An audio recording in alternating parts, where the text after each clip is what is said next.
Grace and peace, everybody. We're back. I did a quick cable change. If you could, just let me know that you can hear in the chat. Hopefully you all had a wonderful day. I had a really interesting day. I got a lot to talk about in that regard. So thank you all, everybody who's already tapped into the chat. I see the good people, the usual suspects. I see Kiana up in the house, and grace and peace to wonderful transplanted Texan. Always good to see retired in the house. Rich is up in here holding it down. Good to see you, sir. Corey Barnes is holding it down in the chat as well. Good to see you. I see KSQ Freeze up in here, as well as Chadingy. Good to see you. Good to see y'all. Thank y'all so much. So as you all know, you might have heard, I went to Fulton County today. And it was, man, I got a lot to talk about. Like I said, I got a lot to talk about. So, there we go. There she is. Mandy in the building. Thank you so much. Y'all, real quick, do me a favor. Could y'all please type Miss Mandy in the chat? She has done an outstanding job of making me look spectacular over here, holding it down. Not only is she a fantastic support system back here, but she's a fantastic Christian as well. So I'm really glad to have her on my team. I just want to say thank you very much to Mandy. Just flood the chat real quick with Miss Mandy in the building. Thank you so much, Miss Mandy. Thank you so much for holding it down. Tressa Stanley's up in here. I love it. Thank you so much. Good to see you. Good to see you. Good to see you. Oh, Lucio5 up in here. Thank you so much. Man, I got a lot. Oh, I got so much I want to say about that. All right. Thank y'all so much. And you got the notification. Come on. Ain't God good? Come on. Let's make it happen. Let's go. Thank you so much, everybody. Jumping in here. If I missed you, please don't count it against me. Nope. I see Samantha. It's so good to see you, Shara, as well as Mo in the house. Good to see you, Mo. I got to talk about that court case today. That court today. EC is in here and jumping across the pond.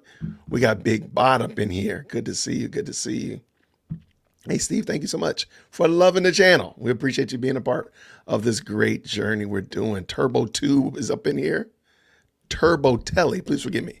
What's going on? Tell. Good to see you, my friend. And Nelson in the building. Good to see you. Y'all, thank you so much. Please, just do me a favor and just tell Miss Mandy again. We really appreciate you. And I appreciate Cammie coming up in here with the super sticker already. Thank you so much, Cammie. Thank you very much. I really appreciate the support. Thank y'all so much. All right. I had planned to do a video because I told some people today was really difficult to watch. And I'm going to explain why. And I know when Miss Mandy heard about it, she was heartbroken on the stream, and she was very disappointed. And let me just say this again. These are human beings. Like these are men. And the crazy thing is, okay, let me just jump in. I'm going to do good, bad, and ugly. Okay. The good thing, I met a ton of people today. I met everybody that we've seen on camera. I met them all. I shook hands with everybody. I met Westmoreland. Oh my goodness, she is adorable. She's adorable. I met Shard and Brian Steele and Doug Weinstein. That guy is a genuine dude. Like he was happy to meet me. He made me feel like I was somebody. I'm like, dude, I'm just a YouTuber, man. He was so attentive. He wants to talk to you. Man, he was amazing. I met my Morehouse brother, Matthews, his house. Oh, I was so happy to meet him. And the thing that's really cool is that Matthews is the attorney with the white beard, right? And his client, I want to say his client's name is Huey. He's always facing us. Today he had a button-up green sweater. Well, there's another attorney that sits next to him. He has a black beard. That's Matthew's son, and he's house too. I said, man, come on. We're about to go hang out next week. We're going to get together next week, all three of us, and get together. Man, it was so cool. Y'all, if you were following me this morning on my morning live stream, I met YSL Ponytail Harvey. I met him and as such. I did meet Simone and Adrian and Atkins. Don't tell nobody. They actually seem like really nice people. I'm sorry. If I promise you, if you met Simone at your local, wherever, that your local watering hole, just hanging out, you would like her. She's actually a nice lady, and she is really tall. I'm like, great day. Why you got these big old tall heels on? She's nice. I'm sorry. I know y'all gonna catch me outside. I'll meet you out there in the parking lot. I gotta say it too. You know what? Adrian Love does seem like she's a nice lady. I know. Because I'm gonna put another video up tomorrow dogging her out. But she actually seems like a nice lady. I'm not trying to sell her. Again, I disagree with a lot of other things, but just as a human, just as a person, she actually seems really nice. Atkins is a lot shorter too. You know, I'm only 5'7", so I'm not really tall myself. Atkins, I just thought he was a towering guy. He's not that tall. There's a lot of people in there that are not the height that you think they are because you only see them on the screen. Oh, you know what? I did not meet Judge Whitaker face to face. I did not, but I did meet Woody. And you know what? Woody has a PhD in street knowledge. Okay, that's it. He's a street dude. He is a street guy. Don't give it up. Don't. He's a street guy. But you know what? He's really nice. He asks decent questions. He and I started talking, and we'll talk about that in a second. After lunch, we were talking, and he's asking me questions about me and what about where I'm from and so on and so forth. He's as I said yesterday on the stream, I think Woody is somebody who wants to feel valuable in life. And you know what? He confirmed that to me. He confirmed it to me. He didn't say it, hey, Jason, I want to feel value in life. He doesn't say that. But he's somebody that he wants to be valuable. He wants to be useful, but not be used and not a commodity. But he wants to feel like, the things that I'm doing matter to the people that it matters most to. His children, his children's mothers, of course, his extended family. He wants to feel valuable to them. He's just a dude. I was sitting there talking to him like, this guy is just a normal guy. Just a dude. He's not perfect by any means, but raise your hand if you're perfect, okay? Nobody is. But he's just a normal guy that just wants to do normal stuff. I met Young Thug's family. They're all back there in the back. I think it's his mom, sisters, and a couple other extended family. They do have support that comes pretty much every day. Of course, I met Sylvia, an infamous Sylvia, such a great person. Goodness gracious. The way she comes across on the screen is 100% she's even more like that in person. She ran up and gave me a hug. She was very introducing me to everybody. She's telling me about the jury and this, that, and the other. A wonderful, wonderful lady. And there were other YouTubers there as well. They're doing a meetup tonight. Seti Nash, Lauren Cadillac from Cadillac Law. Check out their channels. They're all been talking about this law case, this particular case, and law in general. Really, really good content creators. All right. Fulton County, okay, I'm still talking about good things. You know what? It's not nearly as cold in there as they made it sound. I don't know what they was dealing with the other day. It was not that cold. It's not that cold. And you hear me, I'm anemic, so I get cold real quick. So I would know if it was cold. Okay, my body temperature let you know in a hot second. Now that being the case, I can tell it was comfortable. I thought it was comfortable, but I don't know what they was dealing with in there yesterday. All right, the courtroom. Let me get that out of the way too. The courtroom is, you can't bring any electronics in unless you are a media person. I might go back another day and I'm gonna go ahead and get my Rule 22 so that I can actually bring my camera in so I can take some pictures. But the courtroom is very small. You see about 85% of it on the camera. I mean, there's only like 4 or 5 benches behind the camera, and then there's the wall, and that's it. I mean, it's not very big. So the room is not, but if you're facing the camera, if you're facing Judge Whitaker, to your right is the jury, and they're in their own personal private room that's tinted windows, but you can see humans moving around in it. So it's not like blacked out, but you can see humans are in there. And if you stare long enough, you can't, like Sylvia, she's like, oh yeah, that's this person and that's person. I'm like, I don't know what you're seeing, Sylvia. I see movement. I see like a head moving around. But Sylvia, so if you stare long enough, you can kind of see who they are. I I have no idea how she knows how many people are in that room. I'm like, it could be 4, it could be 40. I don't know how you know. But so those are some of the good things. Something else that you just got to be there to see it. When the camera goes to the Georgia State logo and the mic goes off, it just becomes like a social gathering. I mean, the defendants get up and walking around.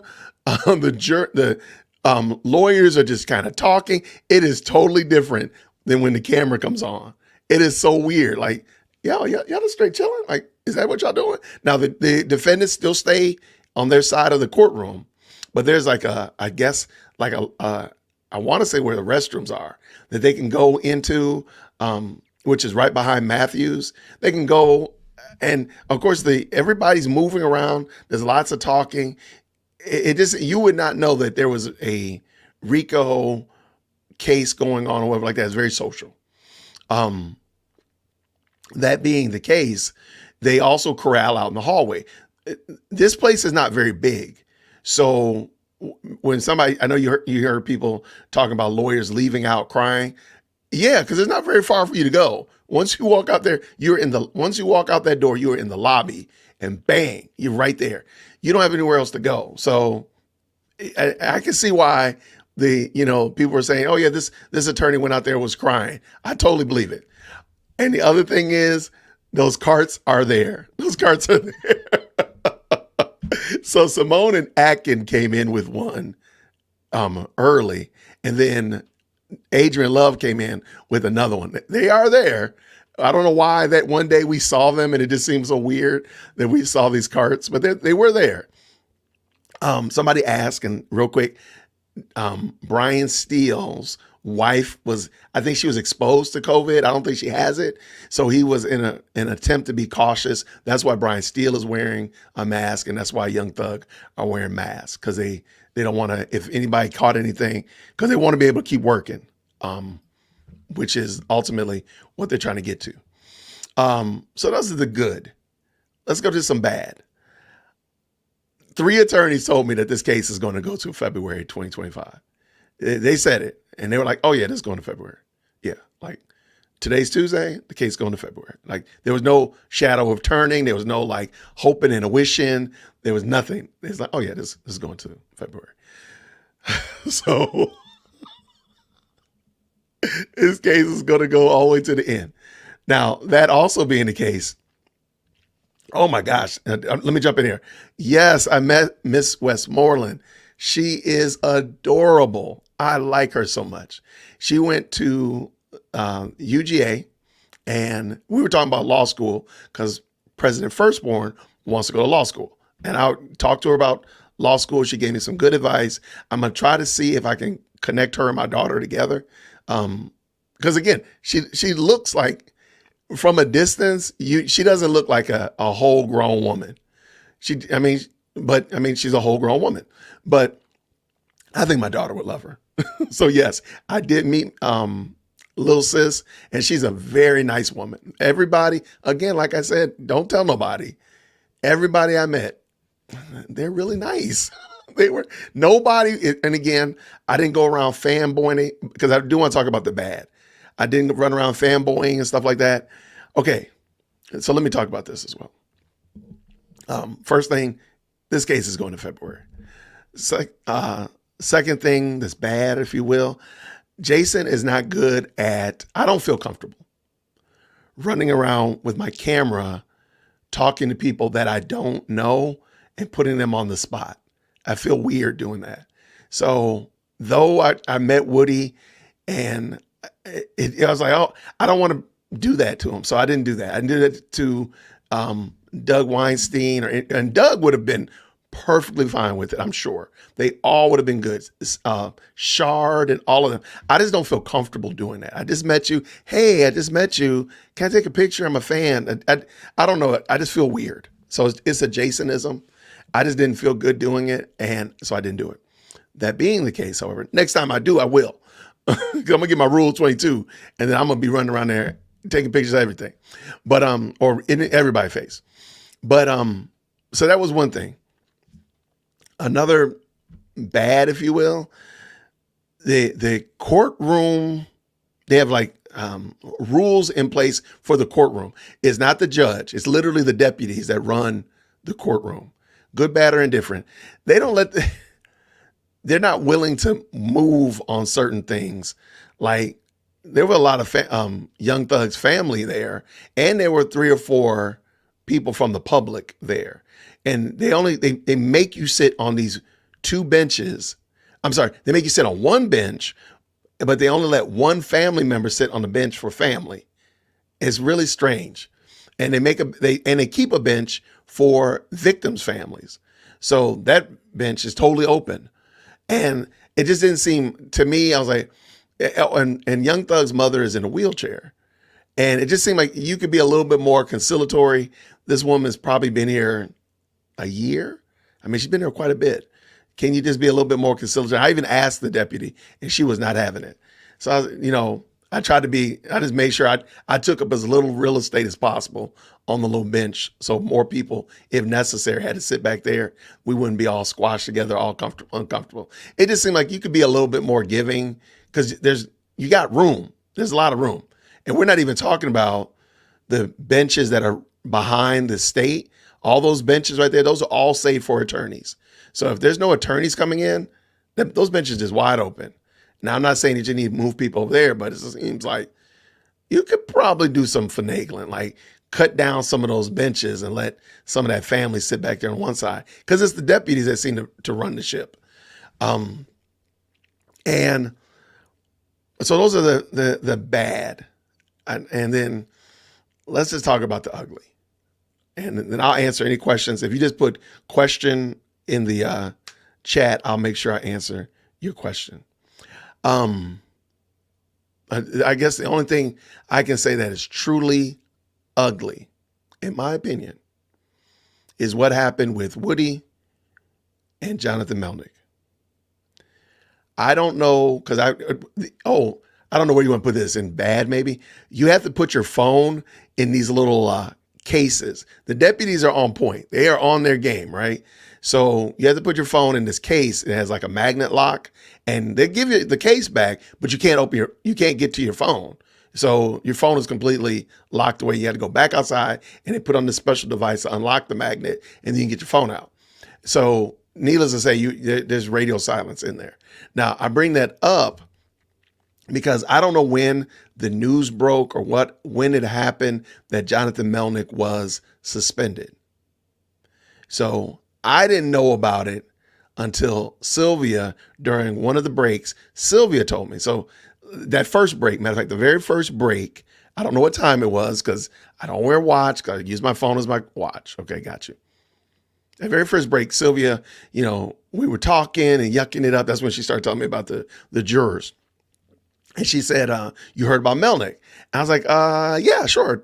What did I hear about Melnick? And she told me that he had got suspended. I said, okay. So I don't know what time that was, but clearly, it seemed like that information was circulating before that break session. Okay. I don't know when everybody else learned about this. Did they learn about it last night? Did it happen? Is there like a bat signal goes out at 6 o'clock in the morning? Where I'm going with that is, I got this bad feeling that they knew the court and the state and even the prosecution knew about this before Woody got on the stand this morning. Now, granted, they brought him in there and they got the cranking. That's another thing. I'll put that under good. Judge Whitaker's not playing games. When you see that camera come down, they are gone. They're off to the races. The camera go down is the shot and the races started. They took no time. And I'm problematic because I pulled up the video from the session and it's actually muted. But when Woody comes back in, I don't see where the video is, where he comes in and says, I don't have an attorney. I would like to, I don't feel comfortable talking until I have an attorney. Well, once he did that, Judge Whitaker goes in and says, yeah, I know. Yeah, I'm aware of that. And I've been in contact with a public defender. And she goes in there. I'm like, wait, you contacted a public defender for Woody who doesn't have an attorney? When did you know that? Because she was already she would have let him jump right back in and get started testifying. Had Woody not said anything, there would have been a problem. And now I am going to say, I'm just going to take credit. I'm going to collect my W. We were talking, Woody and myself were talking right before he went in. And he had actually mentioned it to me and Seti Nash. Hey, y'all hear about Melnick? And so we were just talking. I said, hey, who's your attorney? And he said, as he's getting ready to walk in, I don't know. I don't have one. I said, you might need to say something about that. And that was the last I saw him around the corner. And then I'm looking at him on the screen because I was outside because I need to go check my my pay for parking. And so I was actually out of pocket when all of this hit the fan. But back to the point that I was making, I think something that's ugly, and it kind of buttresses about what I said in the beginning. These people are not humans to them. They're not humans. I'm sorry. Woody is not a human to the state and to the court.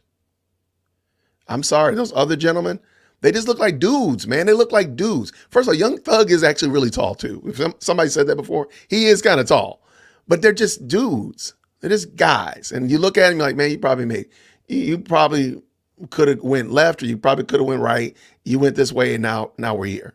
They just look like average people, just people. But I'm sorry. I don't think that they look at them like this is a human. This is a man. This is somebody that God created. Sure. They're making bad decisions. Sure. We got them on trial for this, but they're still worthy of proper respect and dignity. Because I really don't think if Woody had not said anything, and I'm trying to collect the W, but whomever told him, if Woody had not mentioned that, I don't think they would have stopped. If he had just came back in there and sat down and started talking, I don't think anybody would have said anything. And that's problematic.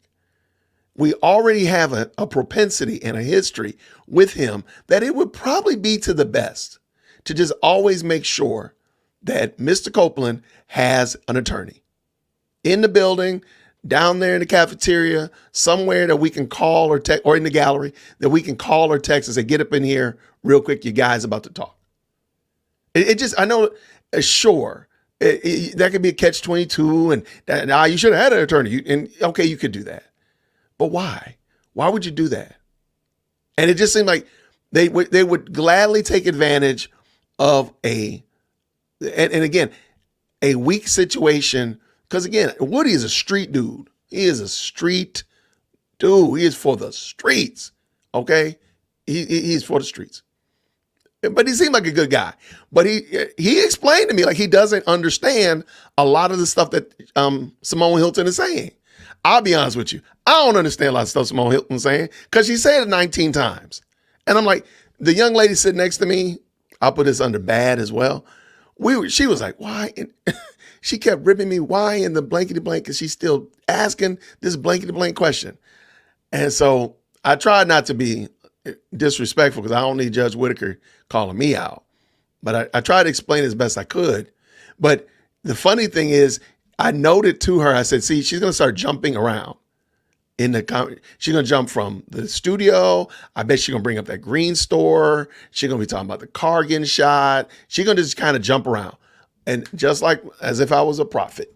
I'm not a prophet, nor the son of a prophet. She would just jump around. She's like, oh, you said that. I was like, yeah, I don't really know where this conversation is going. I don't really know why she's doing that. But it's reality. That's really what's happening. So back to my point.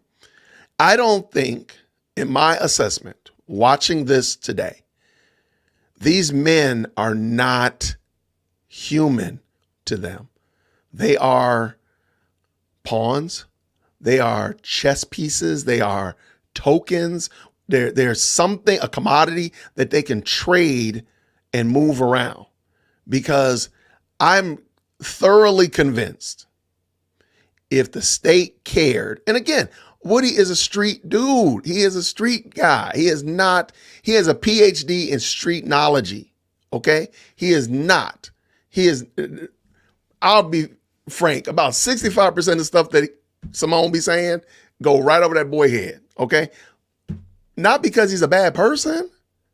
Not, and if you cared enough as a former school teacher, it is on me as a teacher to make sure that little Johnny or little Sally, based upon wherever their learning abilities are able to comprehend what I'm saying.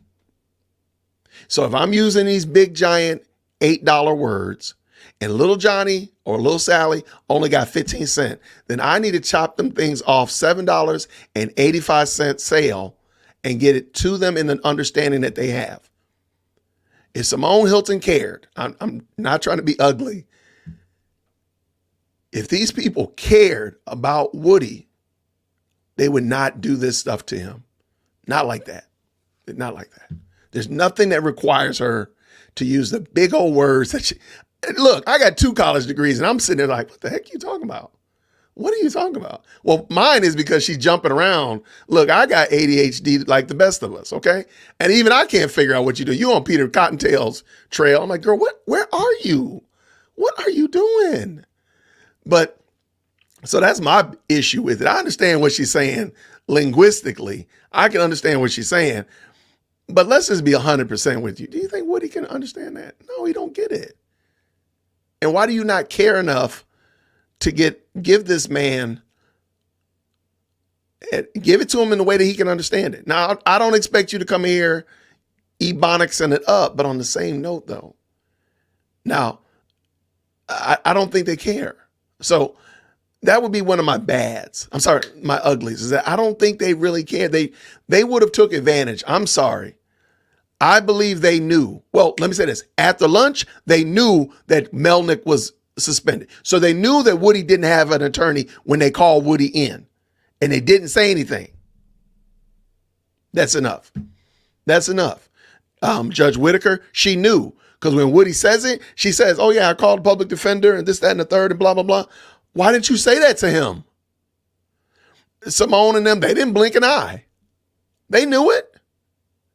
I don't know. I'm going to go with the defense too. I'm going to throw them in there too. They knew it. They should have said like, hey, Mr. Copeland probably needs counsel, probably needs an advocate in the courtroom for him before we go further. It just would have made sense. But y'all called him in there ready to go in. Ready.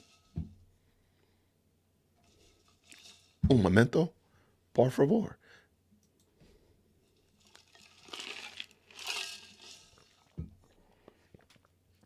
All right. So that was my experience going to Fulton County Courthouse. It wasn't bad though. Let me also say the persons that hold down the court are top tier. The sheriffs, the deputies, everybody in there was very helpful, very nice. I had no problems, no issues, anything like that with anybody. They were all top tier. So if that being the case, that's a very good look for Fulton County.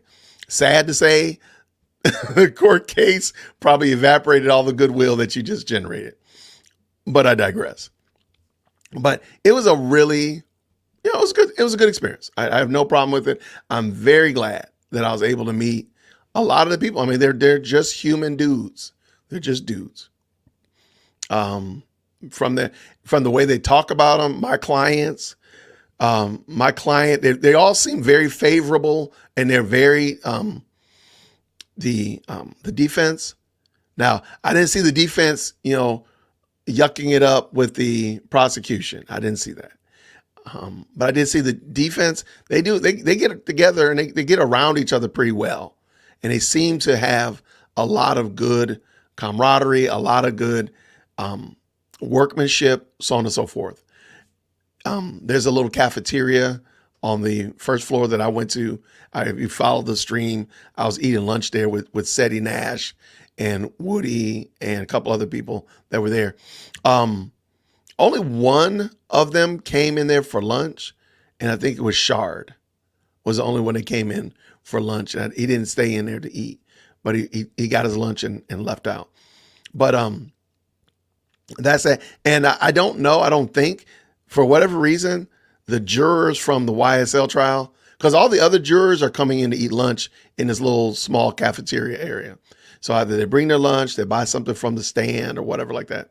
But for whatever reason, the YSL, I don't think those jurors come to eat lunch with everybody else, because they were all getting, when we were leaving out to go to lunch, there's an elevator in the lobby, and they were all there. And I was walking with Sylvia, and she goes, "See, you see them? That's the jurors." And they were all getting, it seemed like all of them.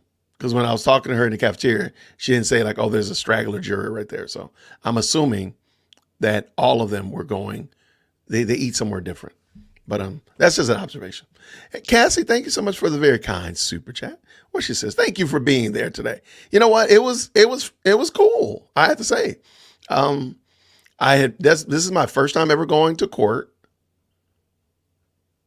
Yeah, look, I don't do the criminal justice system too tight. So that was my first time going to court, and yeah, I had no problem with it. It was very easy to get in. Super, again, very responsive. I didn't feel like I was not safe in there at all, or something was going to jump off. Yeah, and somebody pointed this out. Woody had his phone. Okay, Woody had his phone. Everybody, let's call them one-namers. So everybody that you can see can keep their phone. So all of the attorneys have the phone. Melnick is scrolling on his phone. Of course, all the state has their phones. I'm sure the jurors don't. But, and again, for whatever reason, Woody's not under arrest. So he's there really at his own, he's there at the request of the state and of the court, but he's not under arrest. So they don't take it from him. But everybody else that's not media has to surrender up their phone, or at least put it in the little bag thing. And and don't bring a laptop, because they will take your laptop. But I'm supposed to get my Rule 22 form so I can fill it out. So next time I go, I can have Rule 22, and all that means is I can sit on the media bench and I can have my phone. Because that's so important. That's so important. I'm just kind of scrolling through here. Please, if I miss your question, just put question on it, and I'll make sure I jump down and I'll snag it up.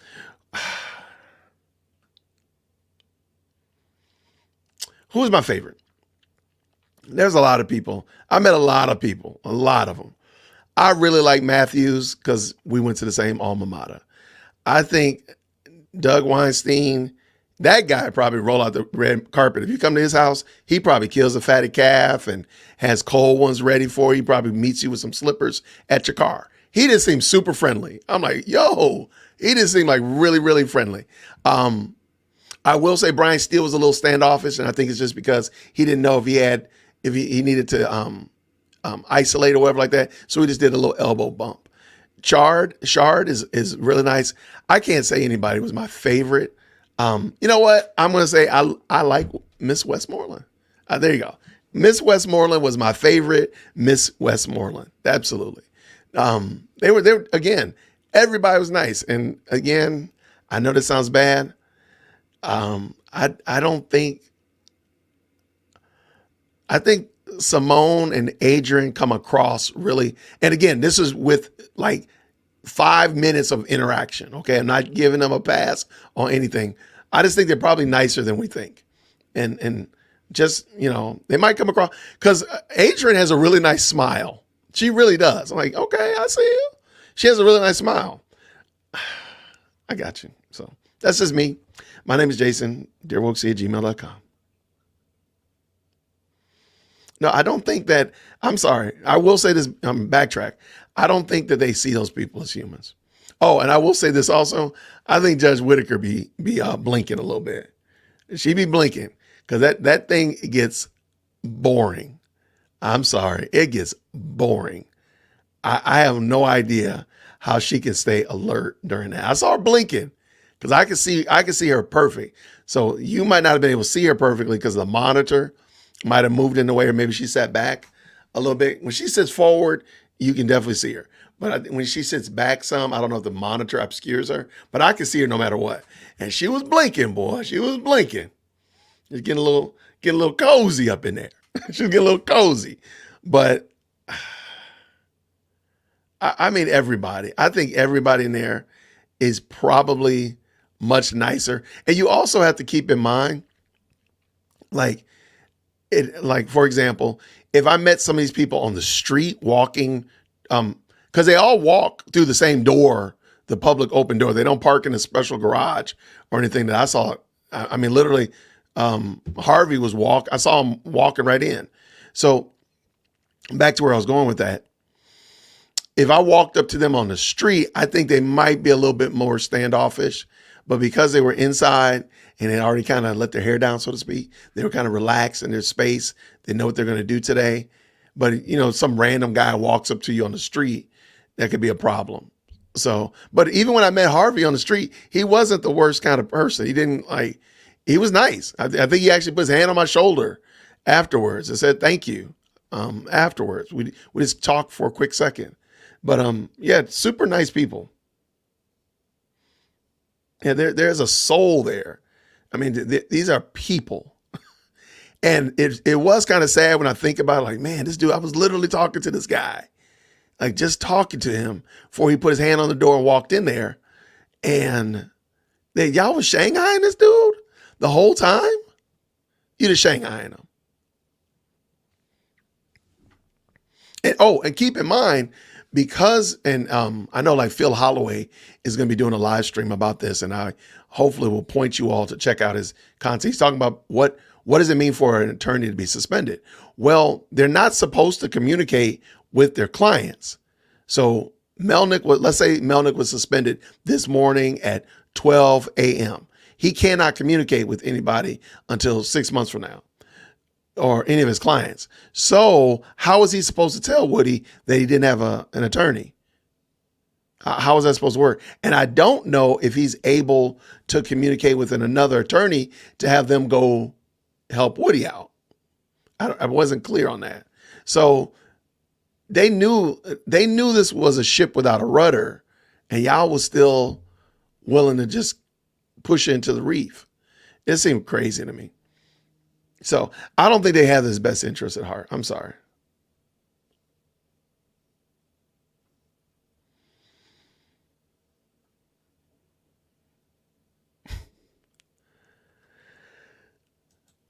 We talk. No, he has an attorney now, a public defender, and his name, somebody already said it. It's like Charles somebody. And apparently he's good. But here, I'm trying to find somebody already. Yep, here it is right here. Charles Engelberg is his attorney. So he has an attorney, but now he does. But for the last, however many 3-4 hours that he was sitting in that booth, he didn't, or didn't have anybody particular. And I think that's just not good. I mean, that's not a good look. Like, why would you do that? We've already gone around this block. Woody should automatically be assumed to ask, do you have an attorney? Not, do you want an attorney? Are you here to talk without an attorney? Who's your attorney? What's his number? What's his Snapchat? What's his email? Do we know what his TikTok is? We need to know your attorney's number. It just seemed like that would be smart, lest you put yourself in a pickle where you do something silly.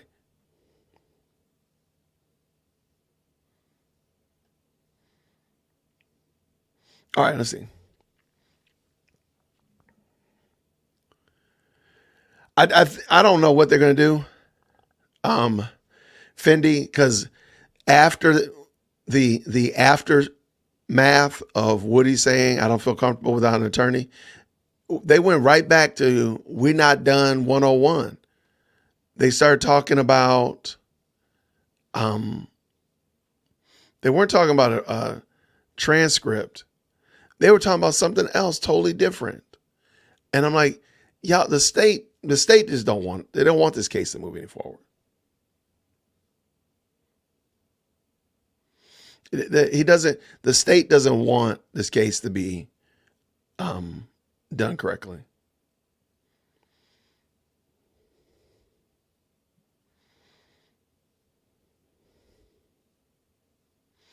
I guess, I mean, that's what lawyers do. I guess it is. Then I disagree with that practice then, because if it were, if it were an inanimate object, if it were a computer, if it were a car, okay, got you. But Woody is a whole human. I mean, you're literally playing with a human's life, but it just seems sad, especially given the fact that the dude is trying. Like, he literally was talking to me about how he wants to get out of this street life and wants to do something different. We were talking about that after lunch. And he's like, but they keep pulling me back in because of this. But he said he feels confident that when this is over with, he will be done with this life. I was okay. All right. Hey, praise God.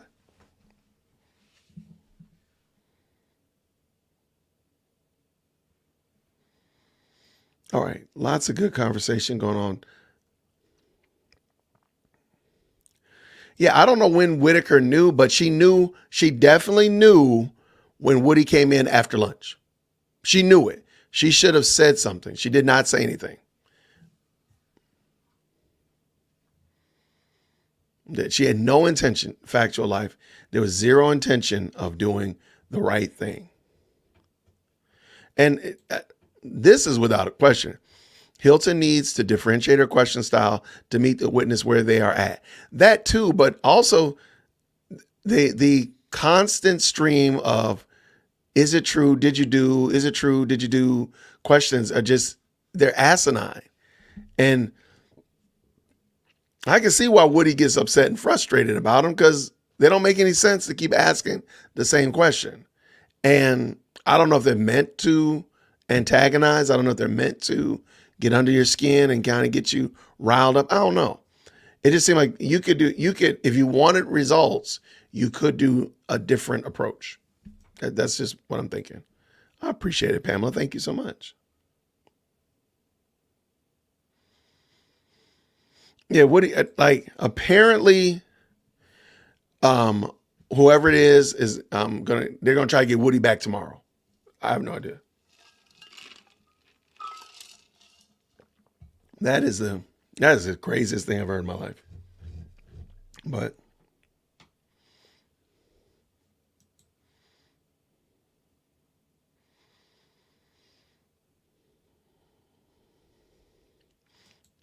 yeah, I'm under no compulsion that they want the right thing for him as a human. He's a means to an end to get whatever information, whatever um, indictment they want to get against Young Thug. That's it.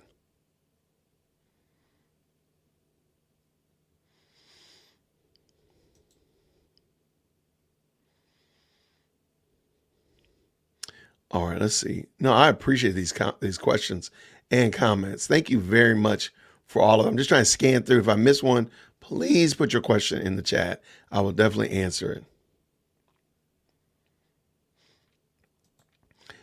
See, and Factual Life says, DWC, I wish all teachers had your outlook. That's supposed to be our outlook as teachers.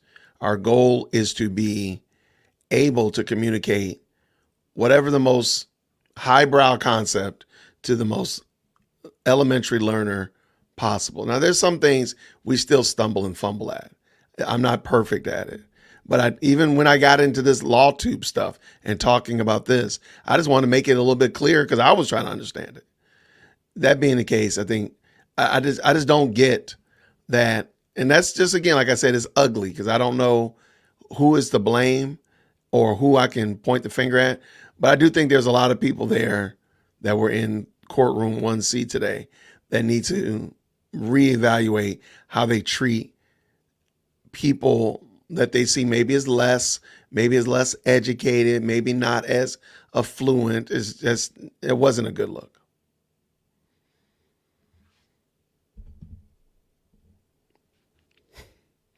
I didn't see Bumpus today. I heard Bumpus is back in Texas. I don't know. Maybe Kayla will roll up in there. I don't know.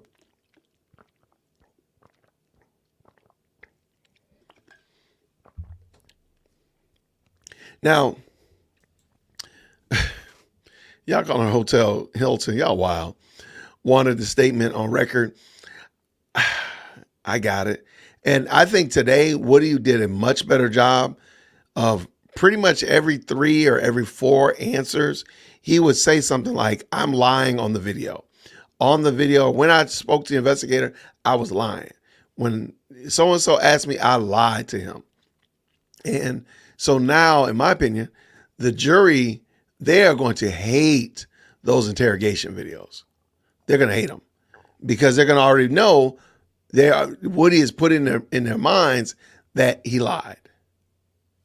Oh, that's what it was. They were horse trading about some video clips that they've redacted the audio from, but because the state has not paid for an editor, they don't have a means.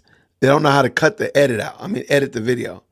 And it just sounds like it's going to be a mess because there might be a 5-minute clip, but they're going to mute out 2 minutes of it. So for 2 minutes, you'll just watch the screen moving, but nobody saying anything because it's muted.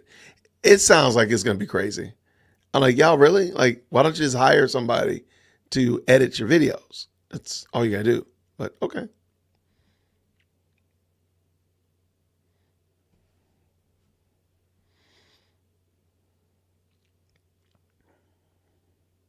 Yeah, Bumpus, I'm pretty sure Sylvia told me that Bumpus was in Texas. So I'm assuming that's probably true.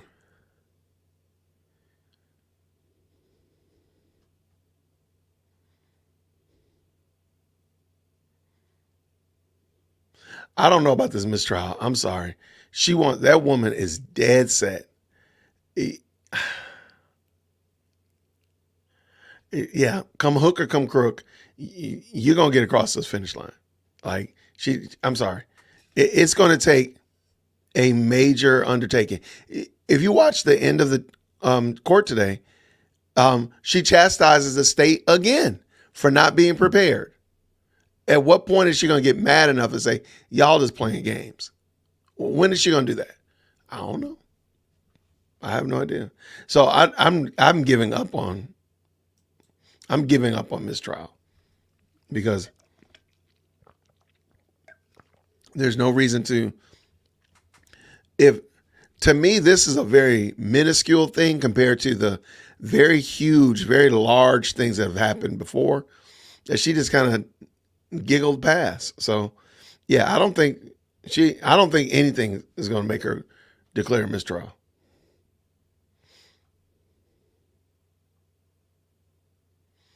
I think this is a great point too. Gia says, but the judge should have asked this morning when court was beginning and Melnick wasn't there, because yesterday Melnick was available through, I think he was available on Zoom or they were able to call. So if he said, I want to talk to my lawyer, they would have called him. They would have contacted him. But today they didn't. And somebody said, tell us about the jury. You really don't, I can't see them. They're in an isolated box or room that has its own separate entrance. You really, if you didn't know any better, you wouldn't know that it was the jury. They shuffle in and you can't see it. The windows are blacked out, so you can't see in. You can stare at it and can kind of tell that there's humans moving around in there, but you're not going to see, oh, that's Miss Jones, or hey, that's Mr. Anderson. That's not going to happen.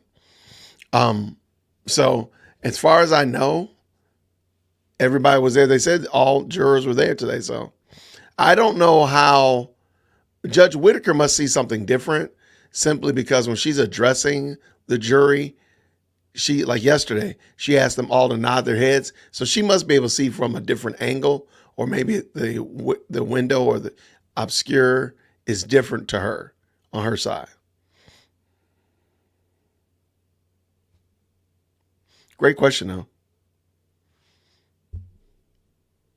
All right, so, and I didn't know I had to give my phone away, so I wasn't able to get on there. But if y'all knew, it is very possible. I think Judge Whitaker knew before we walked in, and unequivocally, she should have known by that first break. Let me say that first break. Don't quote me on this. I want to say it was around 10 o'clock. ish, somewhere around there. She should have known that there was something wrong with Melnick at that first break because Sylvia mentioned it to me. So if Sylvia mentioned it, I'm going to go on a limb and say Judge Whitaker knew about it as well. And then she still called the jury. Yeah. The judge knew he wasn't there and apparently wasn't available.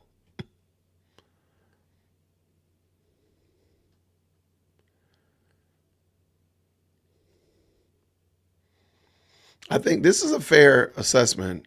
Whitaker is doing her live interview for the Supreme Court judge. Yeah. Okay. I cannot say emphatically that the jury is off task. I can't say that. What I can say is it is very boring in there. And if what's going on in the gallery is happening in the jury box, there's some people falling asleep because your boy was holding on. Okay. I was like, Lord, what is he talking about? It gets boring and there's nothing you can do. You can't play on your phone. You really can't mess with your neighbor. You could draw, I guess, or read a book. You got my point. So I'm going to go on a limb and say those jurors are probably, I hope it's soundproof. Maybe one or two of them are snoring. I don't know.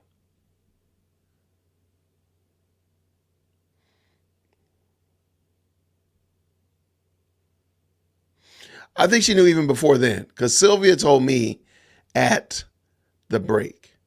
And so, but you know what? To be fair, let's say she didn't know. She knew after lunch because she mentioned that she's been calling the public defender. So she knew, if that being the case, she should not have just gone forward without treating it like, oh, well, we're just going to keep going sunshine and rainbows. Everything's great.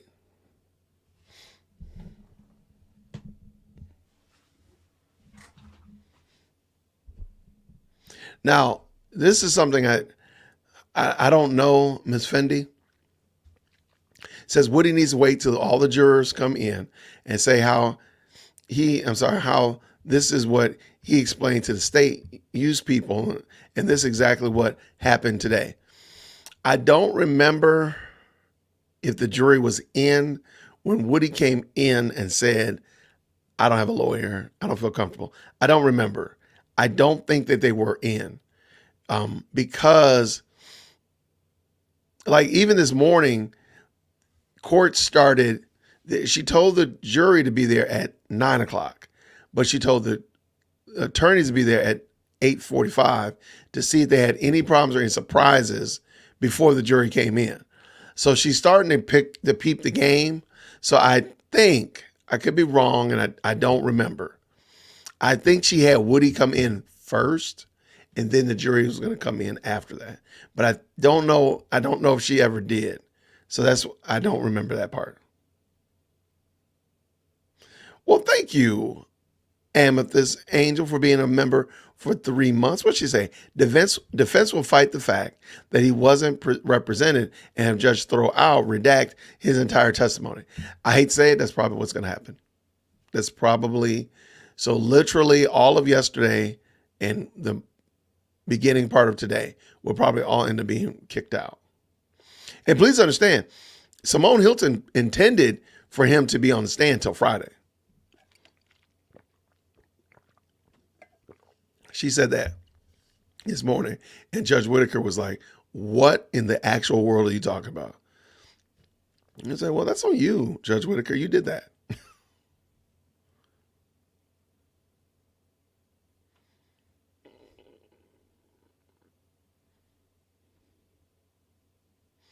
Yeah, I really believe that's what's going to happen. I hate it, but I really believe Nan's Life 7, you're correct. This afternoon, the prosecution was already talking to a judge about evidence that they wanted to use to impeach Woody. I hope that his new attorney argues to have today's testimony stricken due to no attorney. I think that's what's going to happen. I don't see any reason why it wouldn't. Well, I don't know. These people, there's some instances where I'm just like, I don't even understand how we got here. I hope not. I mean, I hope they do, but I wouldn't be surprised. Those people are seen as a means to an ends. Absolutely. Why does Woody need an attorney now? That's fair. That is a good question. Why does he need an attorney? Because he is testifying and he has immunity. So he's, for lack of a better term, he's a criminal and he's done criminal things. Being the case, he needs an attorney to say, hey, maybe you don't need to answer that. Or, I mean, if Simone Hilton asks him a particular question, he needs to know that it's not, she doesn't need to ask that question. He needs somebody else to defend for him. And so that's it. Question. At some point, there was a Jeopardy circling around and whispering into the assistant's ear, and then the assistant told the judge, do you know what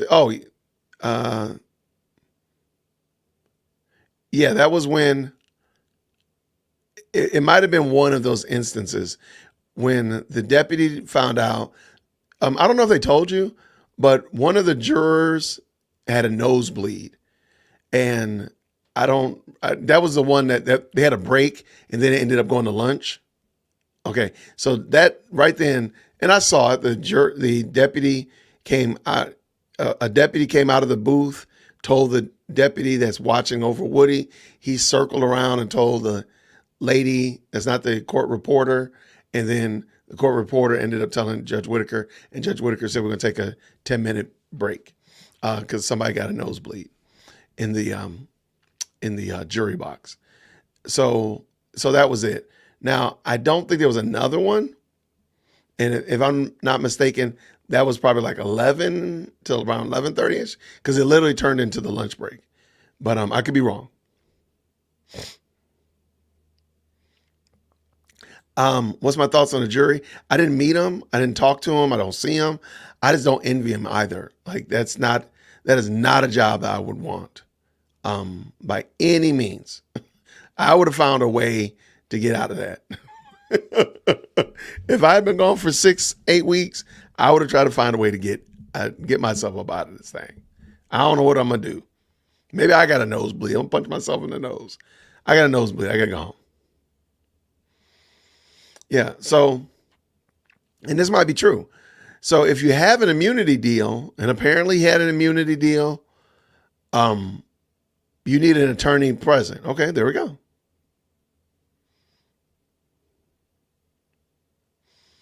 Yeah, they have to be separate to keep them separated. I agree. But in the cafeteria, the lunchroom area, there are jurors from other courtrooms.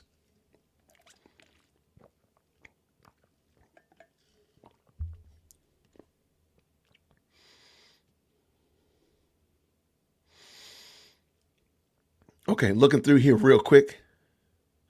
What does Lady Beginning say? As a teacher, are they making accommodations for Woody's hearing disabilities? What a great question. What a great question. That's a fantastic question. That is an amazing question. And the answer is absolutely a stone cold, oh no. They don't care. They don't care. I'm sorry. Because while I was talking to him face to face, he literally, I don't know if it's his right ear, but he literally turns his head when he's talking to you, person to person. So, I mean, it seems like he does have some hearing issues. They don't care. They don't give a care. They don't care. They don't care. Remember, blessings, prayers, and peace to all. Thank you so much, Lady Beginning. I mean, it makes me more sad to think about, like, this is just a normal dude. Again, sure, he's a street dude. He's done bad things in his life. He don't even try to shirk away from that. He'll talk about them, but that doesn't mean that you mistreat him. That doesn't make sense. Oh no, you can't see you can't see the jury, but there's no reason for me to believe that they're focused. I couldn't focus. I'm sorry. I'm not trying to make myself like the quintessential archetype for jurors, but I couldn't pay attention. I'm like, look, my eyes starting to cross. Like, why do you keep asking the same question? Like I blacked out and you still asking the same question. What's going on here? I'm not holding out any faith that those jurors are paying attention any more than any other run of the mill person. There was a dude, I don't know if it was one of his family members, was sitting on the bench or the pew next to me, a couple of humans down. He didn't put his hands on on his knees, and he was asleep. He was asleep for a good little while. I'm looking kind of jealous, like, man, it look comfortable. It don't look comfortable, but boy, I sure wouldn't mind doing that. I will say this though. The audio, I don't know how they're feeding the audio into, I don't know if this one's good, bad, or I don't know if it's bad or ugly. Let's put it under bad. I don't know how they feed the audio. You can hear perfectly in court. You hear perfectly. It's the audio. I don't know how they're, even when the defense is not using their microphone, they sound perfect. And I don't have 100 hearing, okay? But what we hear out here, what we're used to hearing, is not what is going on in that courtroom. They need an overhaul of their audio. That's just it. They just need an overhaul of the audio because it's archaic. I don't know what it's doing. It sounds atrocious. So that's my little 2 cents there.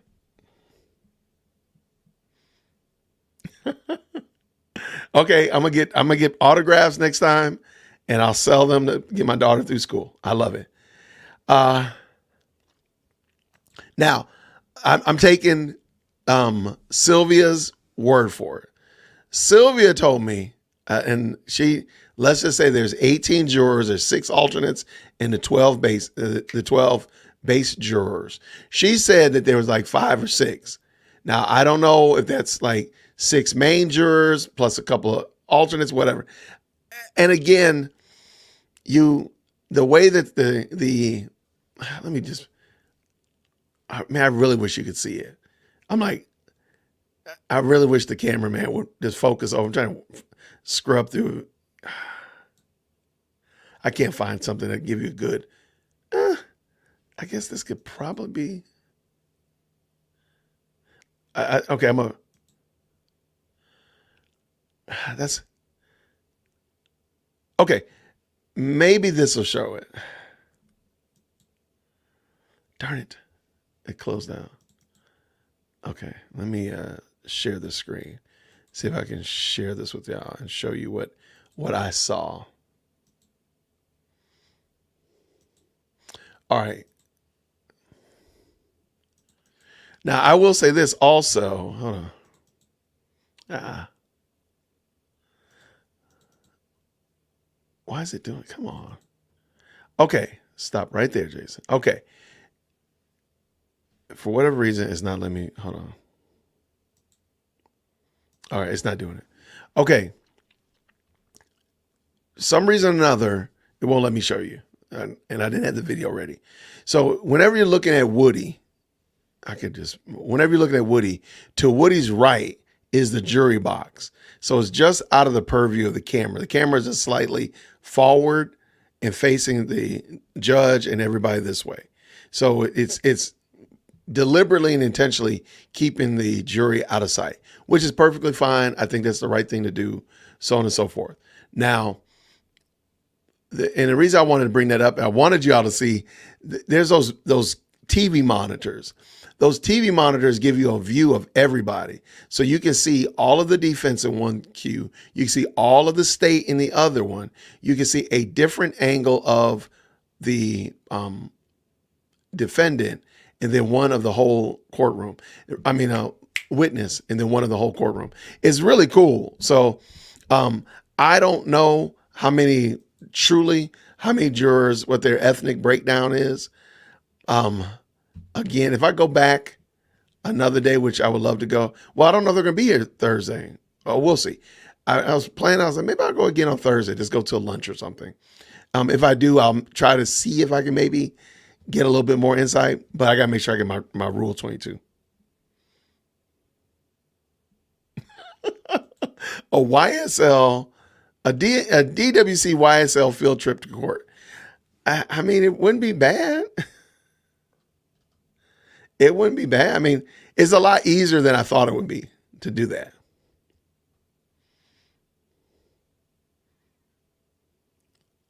Yeah, I guess we're going to see what Charles Eberger uh, is like tomorrow. I agree.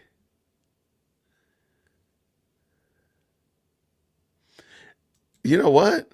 Today we found out that if Woody took the contempt, the state had nothing ready. That's true. If Woody had come in there and said he did not want to say anything, they did not have anything ready. And that would have been at 9 o'clock. But see, this is the thing I'm losing hope in Judge Whitaker because she talked good game. She was gonna hold him accountable. Feet to the fire. You're gonna snap to it. We're gonna get in here and get cranking. And kudos to her. When that camera, like the cameraman be scrambling. Because when she comes in there, she sits down, she's gone. She hits that little button, start talking, she's off to the races. So you're gonna be on your P's and Q's. But she's not holding them accountable at all. Not in my opinion.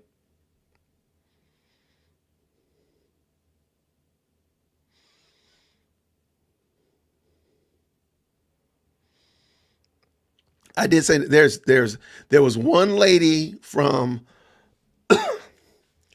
I've seen her on a news outlet. She was in there initially before the first break.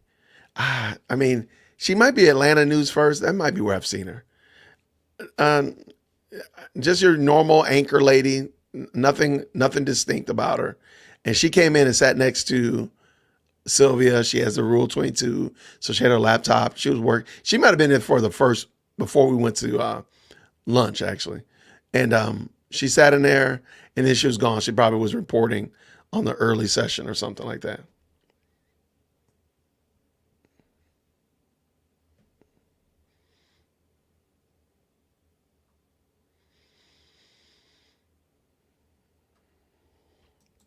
So apparently, I did no research, Tasha, on the Rule 22. Apparently, it's just a form that you fill out to get it, and I don't. That's how it was explained to me by the deputy because I asked her. I said, "How can I get a Rule 22 so I can keep my phone?" And she said, "There's a form that you have to go fill out," but she didn't. She wasn't committed on where to go. She's like, "Oh yeah, you just go out there and there's, yeah, yeah." She wasn't very committed to it. So I'll do my own research, but I will. My goal is if I go this Thursday or the next time I go, I would love to actually, if I can do it at home, I'll have it ready and then I'll just drop it off and see if I can get it. If not, then fill it out when I get there.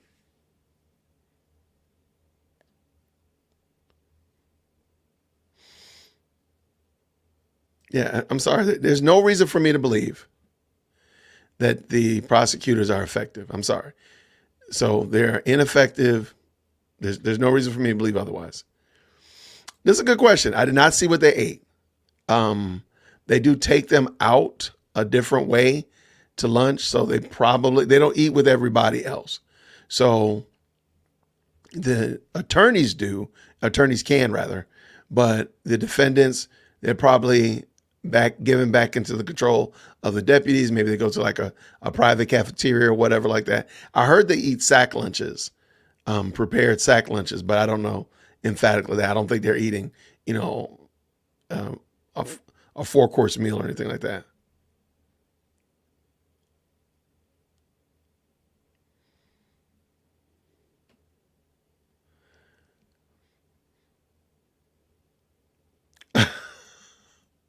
Who is Miss Westmoreland? Miss Westmoreland, Grandma, is the young lady attorney who called out Adrian Love during, was it last Wednesday? I think it was, um, where Adrian Love had gotten a pass for not giving Brady information.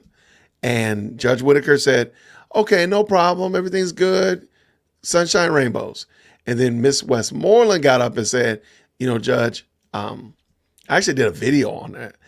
Judge, this is your first time hearing this, but we have heard this multiple times. And I forgot her first name. I'm pulling her up, but we've heard this multiple times, Judge. And this is an ongoing problem. It's systemic. And she hurt her feelings, man. She hurt her heart for real. Cause she's like, If you're not going to hold them accountable, it's just performative. If you're going to say that you're going to hold them accountable but not do anything, then you're just talking. So she wasn't playing games with her. She hurt Adrian's feelings like with that. I'll find a picture of her, but I did a video on her because I thought she did a great job. So that is who Miss Westmoreland is.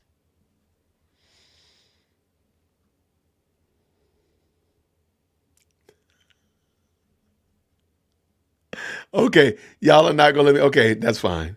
Hey, look, I'm not. Hey, I'm only committed to Lady Dear Woke Christian. I said she had a nice smile. That's fair. Yeah, not gonna let that one go. Okay, that's fair. That's fair. Yeah, the question about paying attention, I can't tell. I don't know why. I have no reason to believe that they were. Let me say it like that. I don't know what they're doing in that booth to dial them in. I don't know, some aromatherapy or something. You know, give them some ginkgo biloba or something to keep their mind sharp. I don't know. I just know that whatever they got, if they're paying attention, I need that thing because it was hard for me to pay attention. I'm like, why are you still talking about this? Stop it.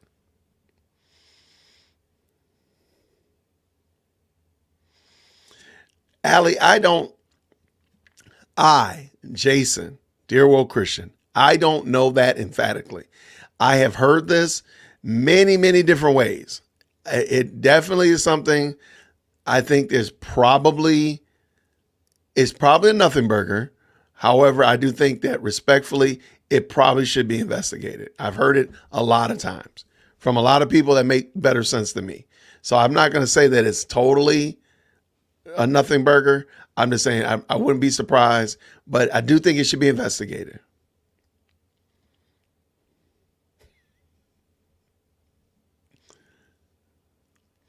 All right.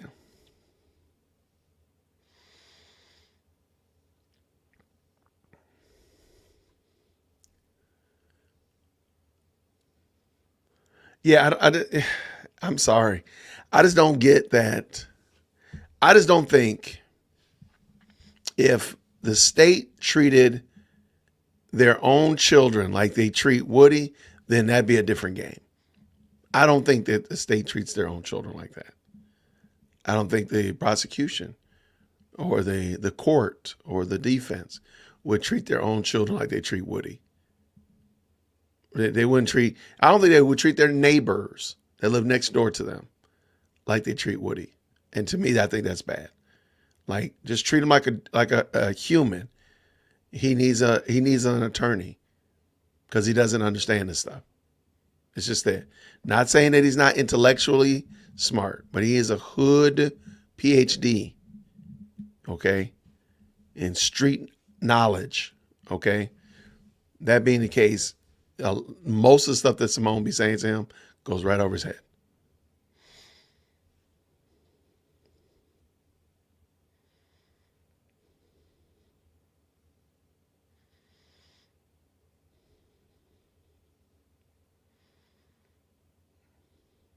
All right.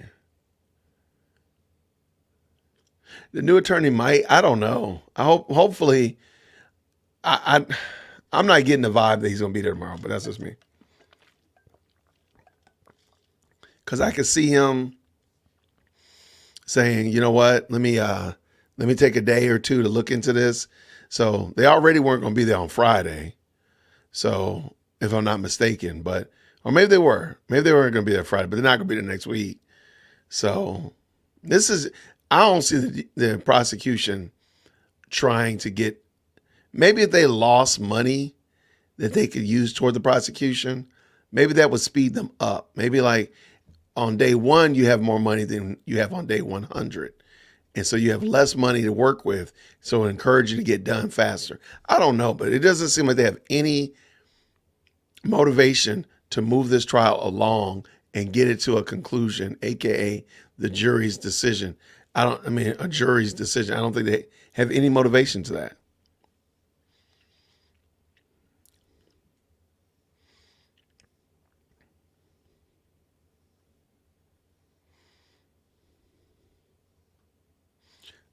Y'all wild.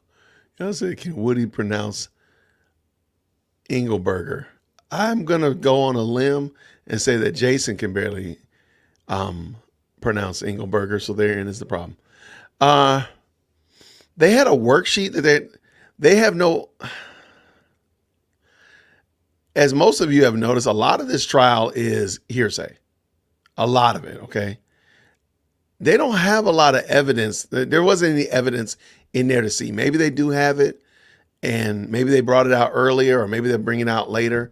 But there's not a lot of evidence in here that really anything related to it. As y'all saw, I mean, it's just really DA Hilton, ADA Hilton just reading questions.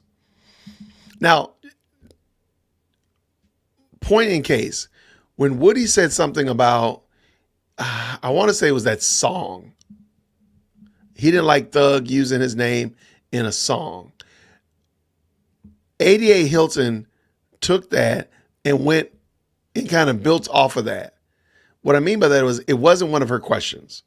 She wasn't reading that question. She was like, oh, tell me more about that. And it's clear that she's reading the questions on the page. I'm sorry. If that, to me, that doesn't seem like it sets you up for success with somebody like Woody, or you need to write different questions. Maybe that's it. Because it just doesn't seem like those are the right kind of questions. Because he just seems to get more and more irritated, agitated as time goes on, and then it doesn't get any better. It just gets worse.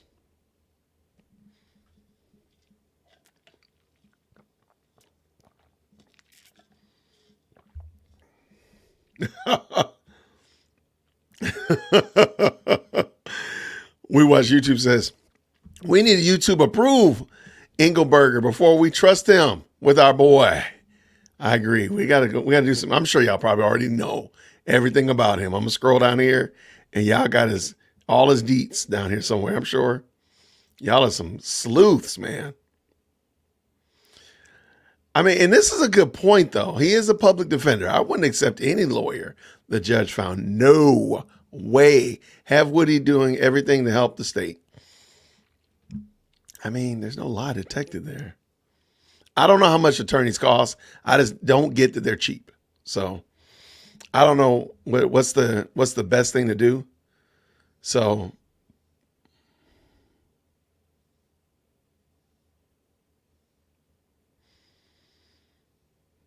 okay, so somebody gave the breakdown. The jury is 7 black women, 2 white men. I saw a white man, so okay. 2 black men and 1 white man. Okay. Okay.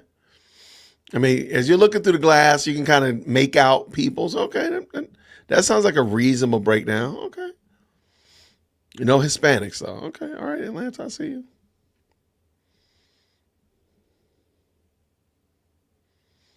What does Miss Martin say? Miss Martin says that's ugly. Everything I thought America stood for has been a slap in the face once I started practice law and really took a deep, I'm thinking he's going to say, look into what is going on in America. It is disheartening. Yeah, it wasn't a good look today, especially given the fact that y'all knew that man did not have an attorney. You knew it. So what you doing?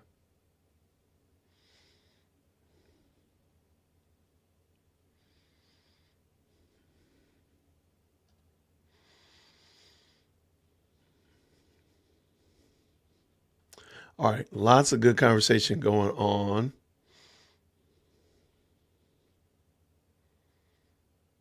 Yeah, and I'm pretty sure during all this debacle, last 2.5 weeks, give or take, she probably did say that to Teresa. She said, Whitaker said Woody should always have an attorney. She was going to allow him to take the stand without one. Okay, so, and this is a good question. Thank you so much. So yesterday, after Woody started out with, I don't recall, I don't remember, what you mean? I don't recall, I don't remember, what do you mean? Simone asked the court for permission to treat him as a hostile witness. And if you notice, when she was asking questions before she said, Can I treat him as a hostile witness? The defense kept saying, ask and answer, objection, ask and answer, ask and answer. Once she asked that and the court said, yes, you can treat him as a hostile witness, that dried up from the defense and the question started, the repetitiveness really went into overdrive. And if I understand it correctly, when a attorney determines a witness to be hostile and they're granted the hostile witness status, that's when they can almost badger. And so that's where that came from. Now I could be wrong, but that's how I understood it. So that's, to me, that's when the questions really went into like, are you kidding me? We've heard this already.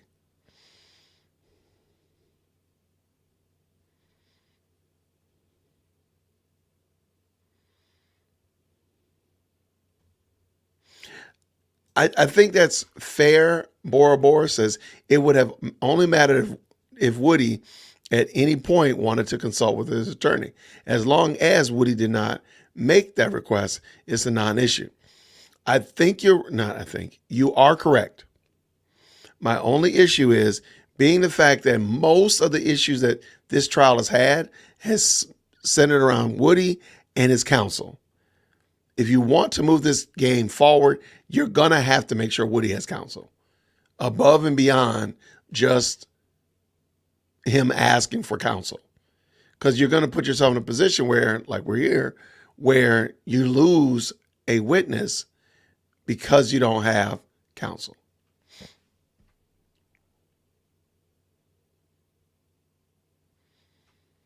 They probably are, Gia, and then they're going to play those investigation recordings. They probably are. The only problem is, if you notice, Woody keeps throwing shade at those interrogation videos. I don't know what I said to the investigator. I was lying when I was talking to them. When I was talking to him, I was trying to finesse and get them off my back. He keeps throwing them under the bus a lot, to the point that it's going to be hard for you to convince a jury that there's nothing wrong with those tapes. And then when you start seeing redactions, when you start seeing mutings and that kind of stuff like that, it's only, he's done a significant job of casting the shadow of doubt on those investigation videos, in my opinion. He does, Whitney. I feel like he's going to lose his temper at any moment. No, you're 100% correct. I mean, that is a reality. What you see there, he does want to come out the bag. You're correct. And he needs to be patient. He needs to be, prayerful, so on and so forth. But I mean, that's it. I mean, but he's the state's witness. So I don't think, in my opinion, Simone would push him to that level. She's just trying to get answers from him, in my opinion.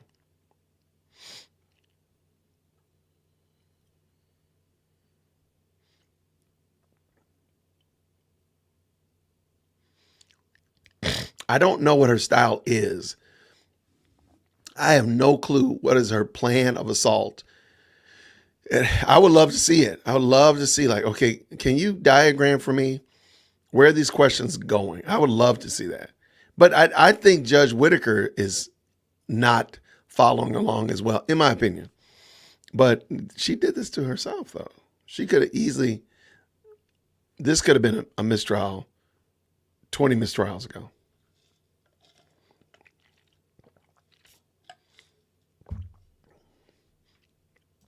And that's fair. The badgering is to trip you up and get you to tell the truth. I agree. And I think that's what I'm saying. Woody is a street dude.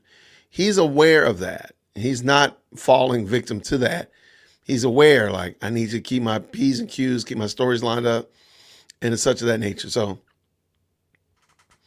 but I think also, since he's impugning what he said before and all he's doing is I don't recalls, majority of them, I don't recalls, I think he's okay.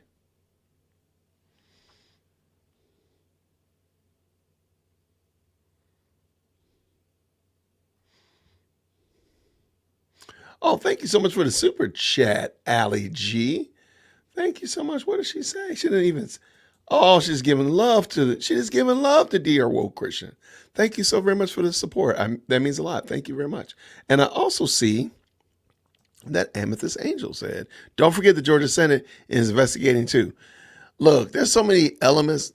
When people say government moves slow, I'm sorry. I think that's the understatement, the most understated truth in the planet.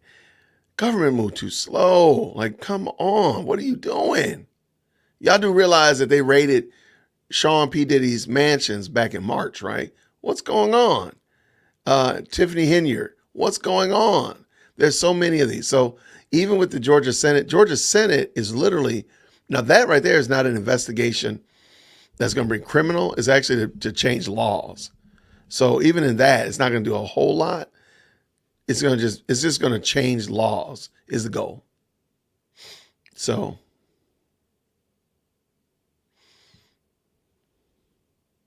all right, let me jump.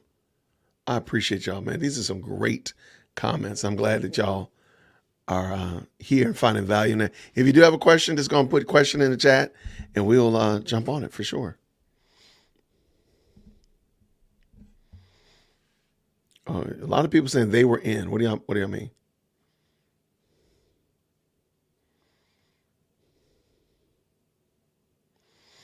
The judge's duty is to run a fair trial. I agree. And I think a timely trial. If you listen to her, she's getting very exacerbated with the state. But in my opinion, they've shown you that they have zero interest in moving forward in a timely manner. Even to the point that I think she tried to blame the defense for saying that they filed for a speedy trial and it's their fault that the state is not ready. I think it is. It's great. To me, I'm just like, the amount of non-accountability is just staggering. Oh, I'm sorry. You were saying that they were there when Woody said he didn't feel comfortable. Okay. So then she is calling them in first and then calling Woody in. Okay, cool. I got you. Thank you so much. So yeah, that's so yeah, and then it's wild how they shuttle them out as if, they can't see anything, but they try to do Woody dirty again.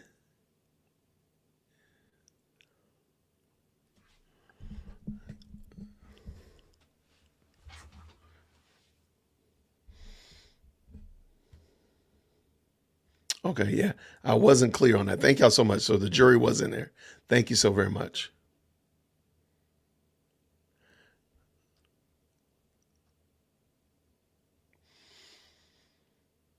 Yeah. I have no clue how this is supposed to. I don't know if they, again, was it Men in Black with the whole stare at the little device and they zap your memory? I have no idea. We watch YouTube. So the jury's supposed to forget the last 2 days also? No wonder they get nosebleeds. I mean, really. She does keep asking the same questions. It's a lot. Martin, it's a lot. I'm like, wow. Because the young lady next to me, man, she was not having it. She's like, why is she still asking the same question? And it's a lot. And it seems badgering to me, especially when, now let me say something. Yesterday, there were instances where that badgering was coming in play and I can kind of see what they were trying to do. She would say something akin to, do you remember going to the investigators on XYZ date? He would say, I don't recall. And she says, did you say to the investigator that Jason was wearing a blue hat? I didn't tell no investigator that Jason was wearing a blue hat. Well, why didn't you just say, I don't recall, Woody? So there's some instances where that badgering does kind of play into it, where they kind of get you to tell the truth. So I can kind of see how I can see where it was going. I don't agree with it, but I can see where it's going. Oh my gosh, no. Listen to those questions today. I think Friday was very generous. She was fully prepared to ask 500 questions today. I'm not even being funny. I have no idea. I would absolutely love to see, like, can you put all of your questions on paper? I would love to see them. Because she has a lot. That's not performative. They're written out for sure. I did not hear him mention it. I think one of the issues is Woody. I think there's a vocabulary issue. If Woody knew and could articulate what an ex parte was, or now let me say this a different way. Sorry, strike that. I believe Woody would bring it up during the defense's cross-examination. If he gets up there and they are able to finish with Woody and Steele and Shard and Matthews have a bite at the apple, I believe they would get to that, have you been coerced? Have you, I think that will come up. So I think, and it'll be very clear. He's going to be, he kind of alluded to it, the part that I heard. So I wouldn't be surprised if this did go on, he probably would say it just natively. But I think the defense will definitely get that out.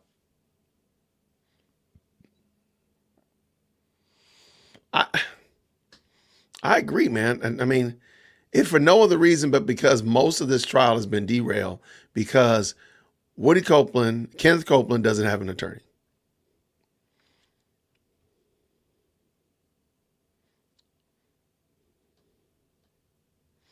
Yeah, they're gonna probably have to strike it again.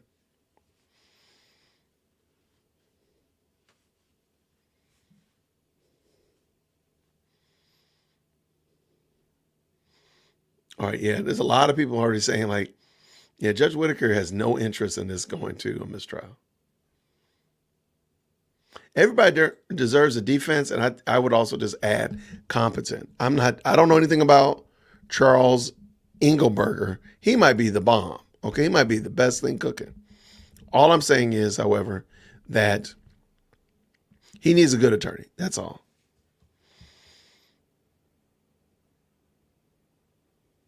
Woody could still be in trouble if he makes contradictions in his statements. The problem is, well, I'm sorry. I kind of disagree, Greg. And I could be wrong, but let me just explain where I'm getting it from. Most of what he's saying, 75% of what he said the last day and a half has been, I don't recall, I don't remember, what you mean? That's the vast majority of what he's saying. He's not even agreeing yes or no, not even affirming it. He's just like, I don't recall. He's said some things I think are not necessarily the best, but I don't think they're the worst things that he's ever done, in my opinion. I don't recall. See, because I don't recall isn't a yes or no, so you can't perjure yourself. It's like, I don't recall that. I don't remember that. They were going to go if nothing had happened, nothing had changed. Pedro, he was supposed to be up there all day today, all day Wednesday, Thursday, and Friday. Now, granted, if you go back and listen to the tape, watch the video on Law and Crime or 11 Alive or other places, she's not committed to it. So she's actually like, we think we'll be done by Friday. So it's possible to have been even more. I have no idea.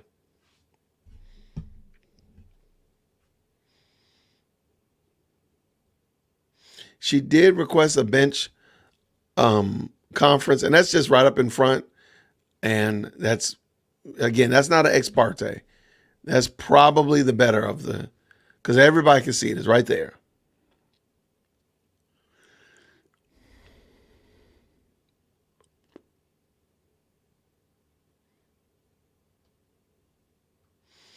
I don't know how they're going to get the jury to believe what Woody said.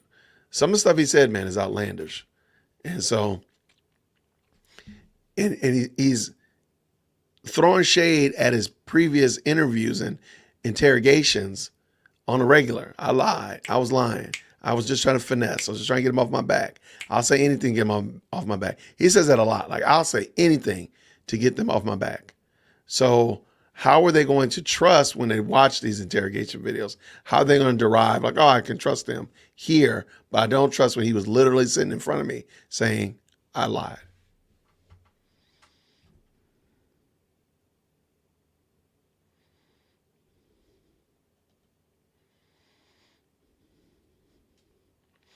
All right.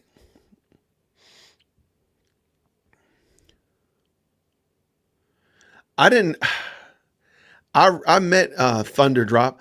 I knew of Seti Nash, and I didn't realize who he was. So I'm literally like, I was already subscribed to his channel, and such like that, and I was totally like blanked out when I met him. But he's a super cool guy. I mean, he definitely is a solid content creator. He probably maybe he and I will do something. That he lives not terribly far from me, so maybe we'll have him come by the studio or something. What's up, B Dash? Thank you so much. Yeah, would he be staying on the doggone IG live? I'm not. If he said he was live in the witness booth, I would not be surprised. He likes that thing. I mean, and it likes him. So shout out. Thank you so much for stopping by, man. Thank you.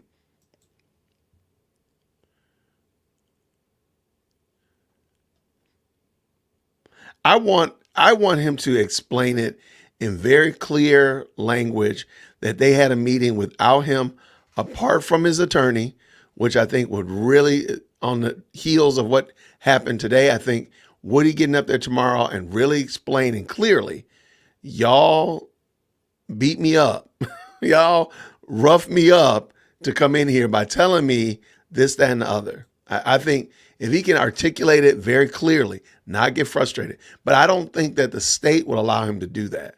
So that's why I think, in my opinion, it would take the defense to allow him, because he's going to need to air it out a little bit. He's going to need to really tease it out and explain it so the jurors can understand, like, wait, this was a meeting that they were not supposed to be having, and this meeting is bad. It's bad that they were having this meeting. This is a great question, Bruce.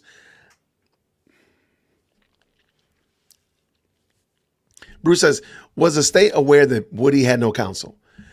At the first break, infamous Sylvia, she has a Rule 22 permission to be a media person. She had her phone and her laptop. And so at the break, I came up to her, just talking, just yucking it up. And she said, you heard about Melnick, right? I was like, yeah, sure. I heard about Melnick. I'm like, what is she talking about? I'm like, what happened with Melnick? And she told me that he got suspended. I'm like, what? Like, ay. And she, real quickly explained to me. So if Sylvia knew that, because she was in the courtroom the same time that I was. So that means that, so when I walked in, she walked in soon, right before me. So, I had not heard that when I put my phone in the little bag, the little cell phone prison. So it had to have been between me putting my phone in the cell phone prison and that first break, which was like around 10:30, I think. If that be the case, there's no reason for me to believe that the state did not know that Woody didn't have proper counsel. And again, they don't care. They're not concerned to do the right thing, even if it slows down their case, because it's win at any cost. Woody is just a commodity. Woody is just a pawn, a token, something to exchange. They don't care about that man. And it's really sad because Woody is just a dude, man. He is a dude. He's a dad. He wants to do stuff with his life and it's such of that nature. And they only see him as a means to an end. In my opinion, if Woody got up there and just said what he was really alluding to yesterday, that somebody else who has passed away is the person that committed the crime, and because it sounds like he's setting the stage for it. The stage is certainly set to say that this person had the great infinity and they brought it back. I don't know what they did with it, but they are the ones that and set the stage that they are the ones that has committed this crime, the unaliving of Nutt, I think that would throw this whole case into absolute chaos if he did that. So, but I believe the state knows that. Back to your point, Bruce, I'm super sorry, but it was really sad to see that they don't care. They don't care.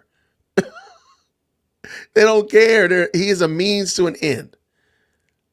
Because any other situation, I guarantee you, as sure as I'm black, they would not do this to their daughters, their sons.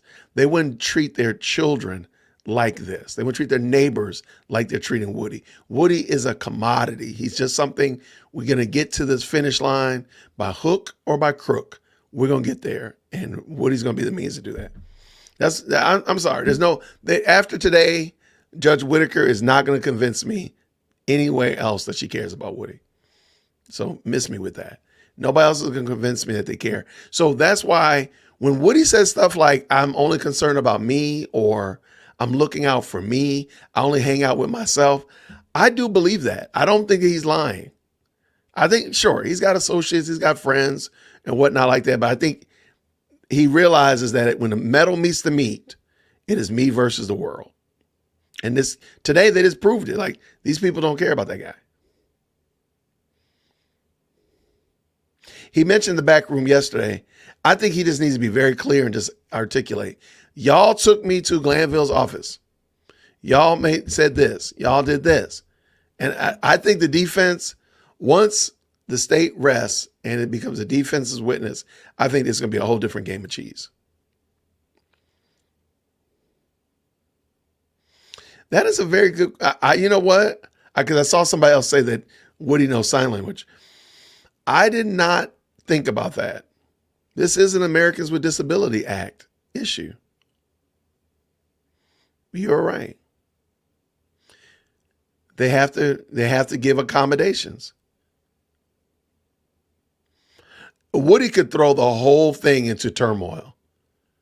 He could throw, even if he had Melnick, he could throw the whole thing in turmoil because he could say, you're violating my rights as a citizen by not giving me ADA compliant questions. I think he could. That's a great point. Yeah, that's a dope point. I think he probably could. He probably could ruin everybody's day by saying, I need an interpreter to sign this to me. Because somebody said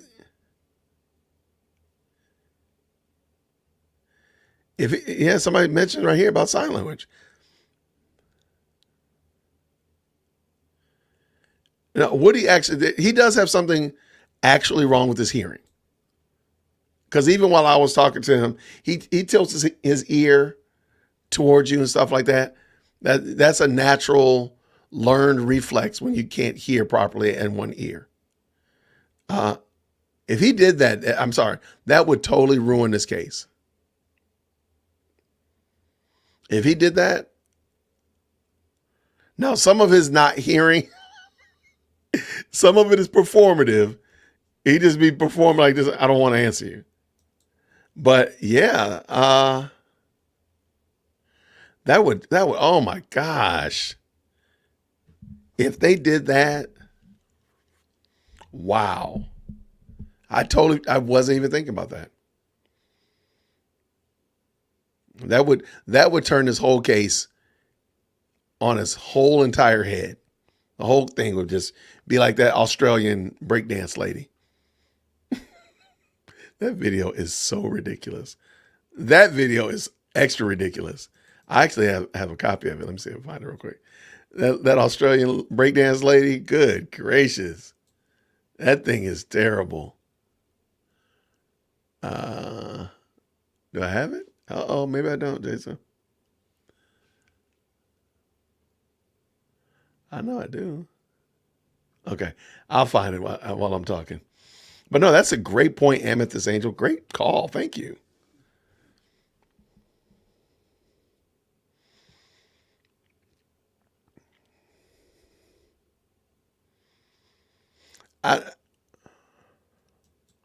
Though I agree with you, Martin says this trial has really validated why I don't practice law. The criminal justice system, in my opinion, was not constructed in the best interest of African Americans. I agree with you. I'm only going to say I don't think it takes advantage of people with low, because I'm 100% certain if this whole thing was some gentleman of less melanin and all things are the same, they would do the exact same thing. They would try to Shanghai white Woody as much as they would Shanghai. They've been Shanghaiing black Woody. I think they take advantage of the less of you not being a learned person. But I'm not saying that you're wrong at all.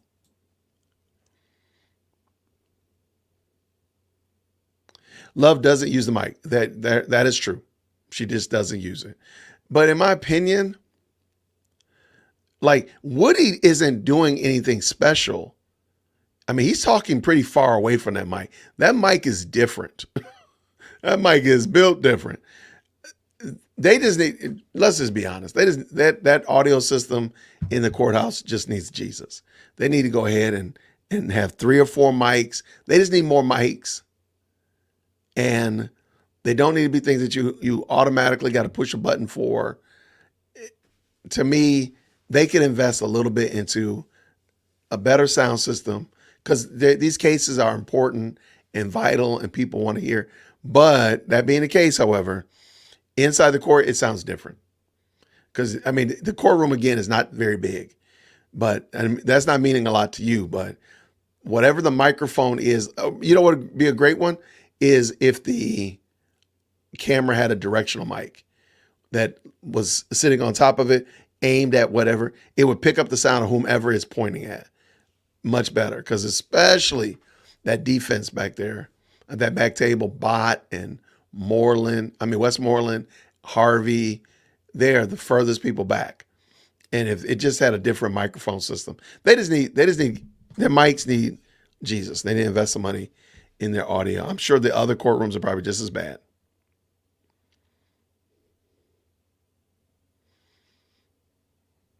Those questions being translated. I think they would just call a mistrial like, yo, we done. It's a wrap. Oh, that would be terrible. Oh, that would be so miserable. But they would deserve it. That's what you get. Because this trial should have been declared a mistrial 5 mistrials ago. But because you didn't do it, now Woody is going to use his ADA, especially, oh my gosh, if he actually has documented proof, because he has a disability, because he gets a disability check. If he can prove that he has a disability, oh my goodness. Oh, here it is. Hold on one second.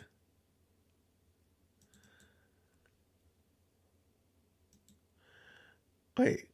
Hold on. All right.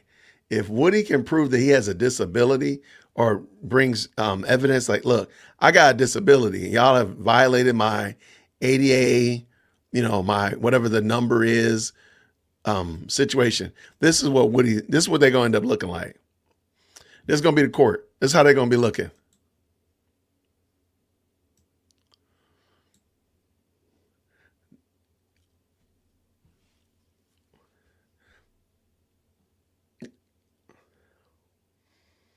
That's going to be them. That's going to be the court. That's going to be that's them. There you go.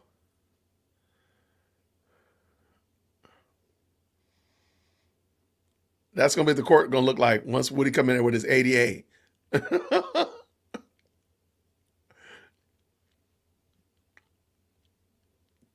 That's it right there. That's it. What the heck, man? What in the world?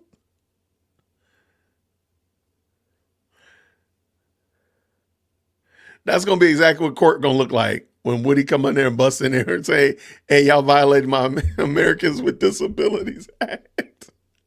Oh my gosh. That is so crazy because that's exactly what they're going to be looking like. That's what the translator going to be looking like. Just like that.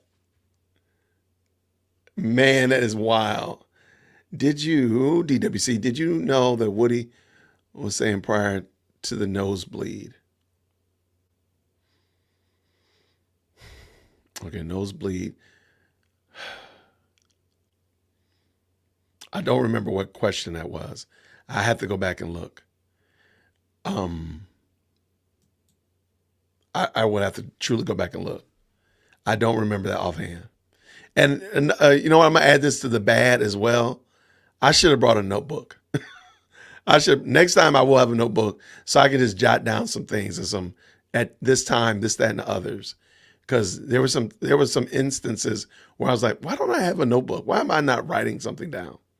So if I go back another day and there is trial or there is a witness, whatever, I'm going to make sure I bring a notebook. So that will definitely be on my make sure you bring list. All right, let me see. Yo, thank you so very much. M. Car Tex Cali says, whoo, I'm all caught up now. What a day. I can't do this through February. Father God, let my people go in Jesus' name. Amen. Thank you for the very kind super chat. Thank you so much. And let me tell you, I talked to several attorneys and they seem very confident that this is going to go on until February. And they just said it nonchalant, like not even like they were going through consternation. Like, oh yeah, it's going to be till February. It's going to be till February. So, whoo, I'm just telling you, it is going to be a wild ride.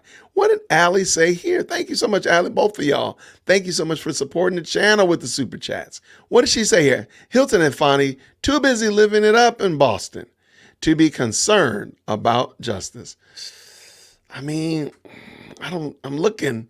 I don't see no lie. I don't see no lie detected there. I don't see a lie.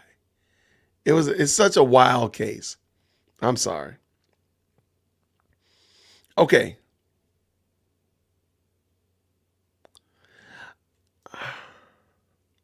I'm really surprised a good lawyer didn't take Woody's case just for notoriety. I would love for him to do that, but I'm starting to learn that there's a lot more involved in these cases than what we see on TV or what we as just understand. Matter of fact, I asked Miss Westmoreland, what are y'all doing while she's asking these questions? I said, because I'm about to pass out and die. Okay. What are y'all doing? And she said, we're listening attentively. We're jotting down notes. We're writing our questions that we're going to ask. So it's not just a simple, and what I mean by that is there's a lot more that is involved in that. So I'm wondering if, I don't know what the going rate of an attorney is, but I'm wondering if there's it's cost prohibitive because you got to put in time and research and knowledge and such like that. I think it would be great for somebody, a dedicated attorney, to pick Woody up and just try to help him out. But I don't know all the ins and outs of it because it does seem a lot more complex than what I think it is. All right, what do we got? Thank you so much.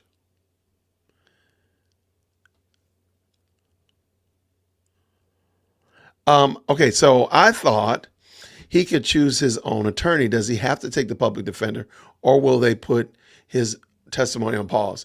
If tomorrow he's not ready, or like Judge Whitaker said, she talked to the public defender and that he was ready to take Woody's case.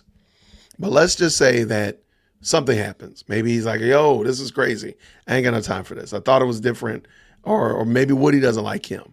She fired. I think Woody's on pause. In my opinion, he's going to be on pause tomorrow morning. If he comes in and he has his attorney, they'll press play. If not, they're going to take out that cassette, put it over to the side, put another cassette in, and go with another witness until Woody is able to. Because she even asked, like, do you have another witness that'll be like an hour? Because I think Judge Whitaker is getting kind of perturbed as well. But this is her fault. I cannot give her any grace on that.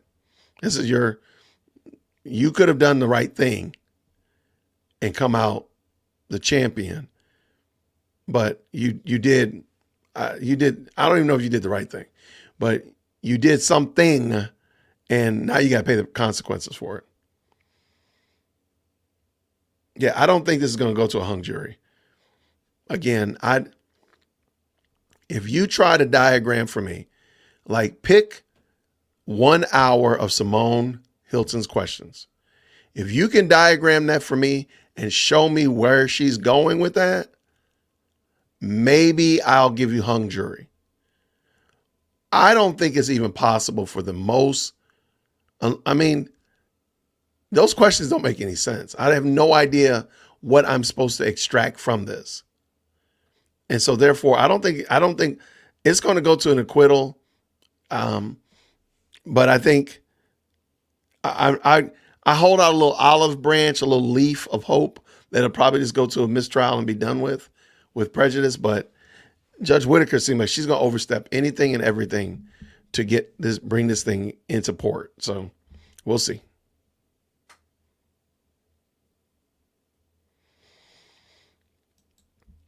Yeah. So Joanne says the prosecutor questioned him like he was cross-examined, like she was on cross instead of direct when she asked for a hostile witness. Yeah. Because Woody wasn't giving her anything. He was not coming in, corroborating anything. He was, I don't remember, I don't recall, what you mean, huh? That was just his mantra. And truthfully, in my opinion, if he just stuck with that, I think he would be cooking with gas if he just stayed there. I don't know what you mean, huh? I don't know what you mean, huh? What you mean, huh? I don't know. Just keeps rotating those. Don't give any commentary. That would be it. Okay, let's see.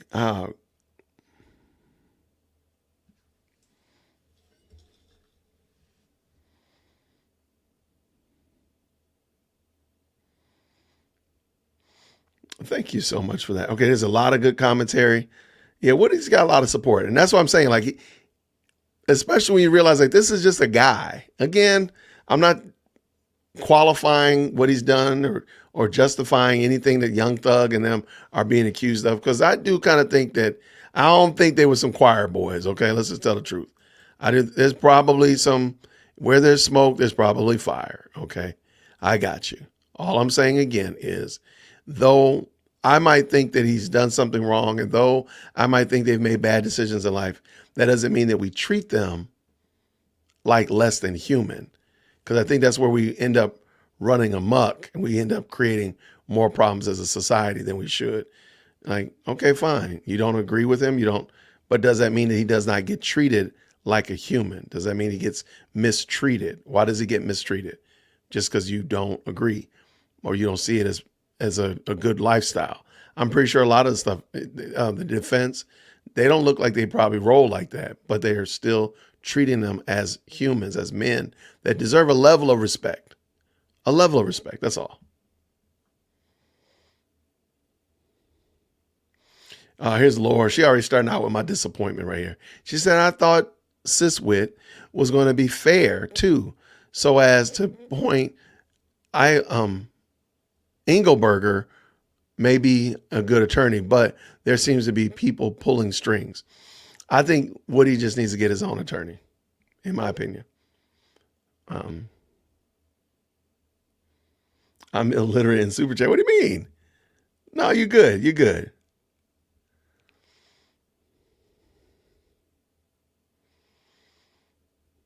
No, my guy, no channel.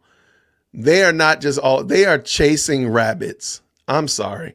They are chasing rabbits. Just go back and listen to, like, just pull 30 minutes, 45 minutes of Simone Hilton's questioning today and just write down the main idea and put a little checkbox every time she comes back to it. When she mentions the green store or Rich Homie Quan, them shooting up or shooting up the barbershop or shooting at Woody's car, the fight at Club Crucial.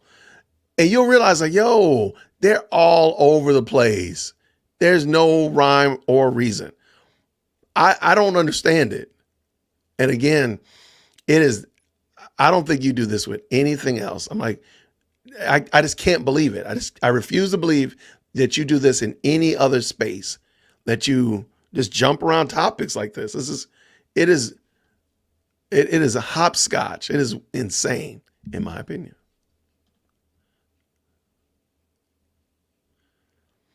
I think Woody's done a phenomenal job breaking the RICO case, but I think it also highlights and points a spotlight on the fact that RICO is entirely inappropriate for what y'all are trying to do. Does that mean that were there some crimes committed? Yeah, absolutely. But these overt acts that maybe are not crimes, but they furtherance the posturing of the gang or the posturing of the enterprise. Ma'am, go sit down. Go have 4 seats. You're just doing the most. Yeah.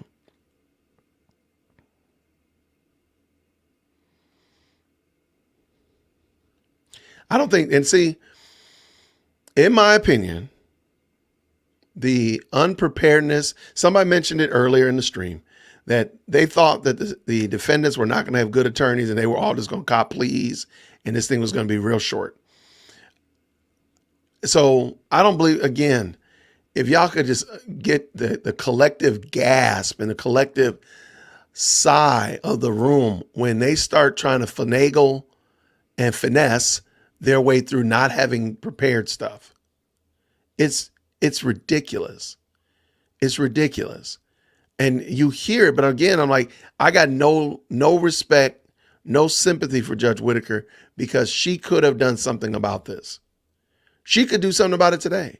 She could say, y'all have to throw out this particular witness because he's not ready. Next, and start chopping them off. It'll fix the problem. Because if they end up having to strike Woody's testimony, this will be the 3rd time starting this testimony. When do you say that enough is enough? When do you say? And if they end up striking Woody's testimony, it's because of Judge Whitaker. You're not going to convince me that she did not know that Melnick had been suspended, at least by the first break, at least. And it is very possible that she knew before she sat down this morning. I don't know. I'll look into it and find out. But again, she was wrong for that. That was wrong. If your goal and your intention is to uphold the respect and candor of the court, then you would not have a witness who's got a long track record of needing his attorney on deck. And you had him on deck yesterday. But for you to say, we're just going to go ahead and keep this game moving. To me, that's wrong. And Judge Whitaker should be ashamed of herself for that. It should be a federal case. It can be held in Atlanta. It just needs to be a federal case. The feds need to take care of the federal courthouse. Is not terribly far from Fulton County courthouse. I'm not saying it would still be downtown Atlanta. The problem is the manpower and the expertise and the support. It just needs something else. Because all I saw was those 3 musketeers, Hilton, Love, and Atkins. That's all I saw.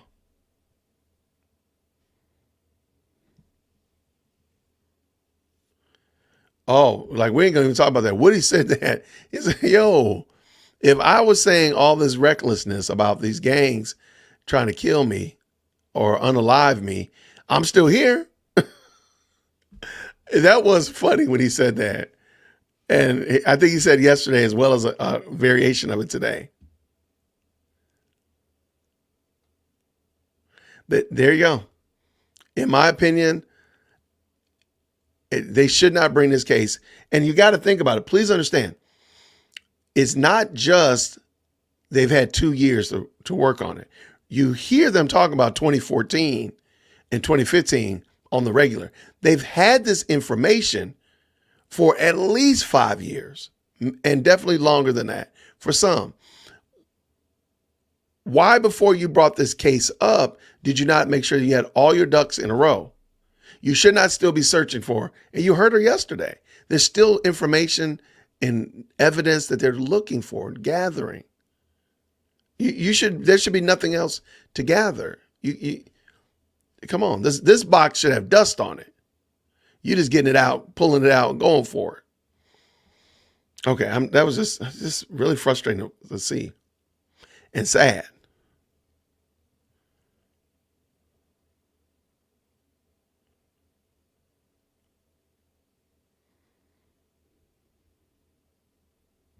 Woody should start a GoFundMe. All right, Woody needs a street person who does not want to make a bag off of him. He needs somebody who really truly says, you know what? I care about you, your children, and I want you to do the right thing. And I will manage you and help you in this space. Because if you get a GoFundMe and it goes berserk and it's just, you got a lot of money, that could be a problem too. Like that could be a total, that could turn into a real bad situation for somebody that really doesn't need a bad situation. I'm not saying that Woody is a bad person. I'm just saying like if you set up a GoFundMe and it turns into a large sum of money, because again, a lot of people are supporting Woody and such like that. So it will definitely, I think it would turn into something very quickly. Sorry about that. I'm updating the banner. So he needs somebody that's like, look, I ain't trying to make nothing off of you. I'm not trying to make a come up. Maybe I don't get any notoriety, but he needs somebody to manage his fame, manage his dealings so that he can make it through and come out of this thing unscathed. Because at the current moment, he would be scathed, in my opinion, if he got a GoFundMe and it went nuclear and it's just, just money coming in. And he just like, I think it would be problematic, in my opinion. Not saying he's a bad person, but just that I think it would be problematic, in my opinion. Allie, thank you so much. You have been a blessing tonight. And I wanted to say thank you so much for the constant super chats. Thank you so very much. I want to make sure I spell your name correctly. Allie G, thank you so much for that. I really appreciate it. Let me see real quick. Get down here to the bottom. What do we have? We got that Amethyst Angel coming in. What did she say? And I think if they do court on Thursday, today's Tuesday, if they do court on Thursday, let me double check real quick. I got a diaconate meeting on Thursday, but I can go and then come. I can go to court and then come back. Yeah. Yeah, I got a diaconate meeting. We had such a, so I can do it.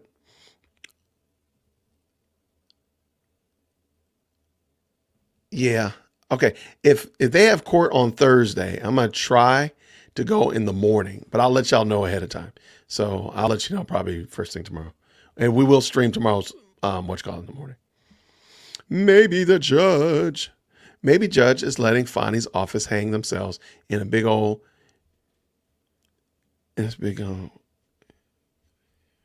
too funny. I no problem there. I told you so. I got you there. See ya. Wouldn't want to be you, New Jack style. Though I think this is definitely not a good look for Fulton County DA's office. The problem is there's no accountability though. So everybody sees right now Fulton County DA stumbling and fumbling and looking really bad, right? They do. They see it in 4K. We're going to stream it tomorrow, right? But what is the outcome of that? Besides us seeing it and us knowing that they ain't worth a hill of cheese, they're terrible people. Okay, but really, what is that? They don't care what you think. They don't care what I think. As long as people keep voting for them, they don't care what the constituents think. So I don't know if there's any consequences for that. And therein is the problem, in my opinion, that needs to be addressed.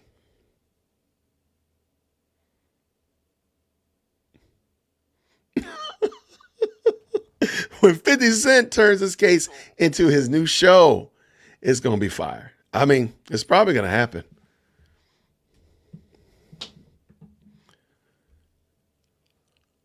Yeah, today was really frustrating. It was sad to see. Because again, like y'all don't care about this dude. And it's fair to say, I make no qualms about it. If Dear Woke Christian was Woody, I would be stuck. I'd be in the exact same boat. He's got no closure. They were going to drag him down there until Friday. Oh, by the way, this is something else. This is let's go. This one is a bad. Okay, in the chat, and I'm sorry, I'm gonna jump down here to the bottom. Down at the bottom, could you tell me how does Woody get to court? In the chat, how does Woody get to court? How does he get there? Because there was a day when somebody was talking about how they arranged for something to get him. But in the chat, could y'all tell me, how does Woody get there to court?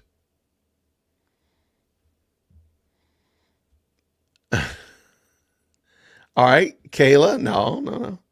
A state, okay, yeah, all right. All right. Love drops him off. He drives, okay, Love, okay, all right. The investigators, okay, that's a good one, okay.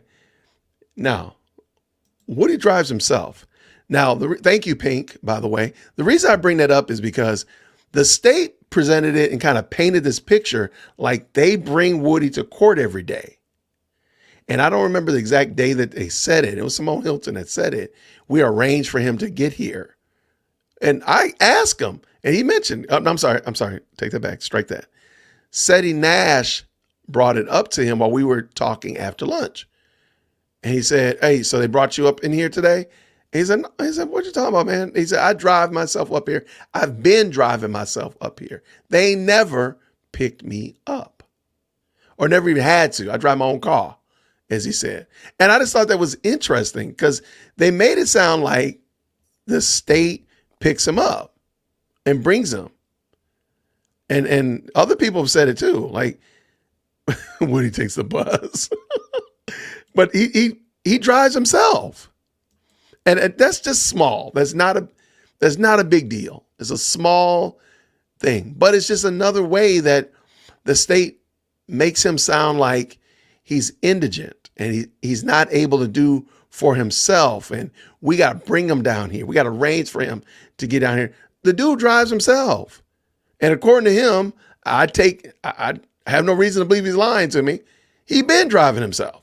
So all the other times he's come down there, it's been on his own strength, on his own steam. The state ain't brought him down there or arranged anything. That's just my little, again, it just doesn't sound good. So it lends itself to some of the pictures that they paint.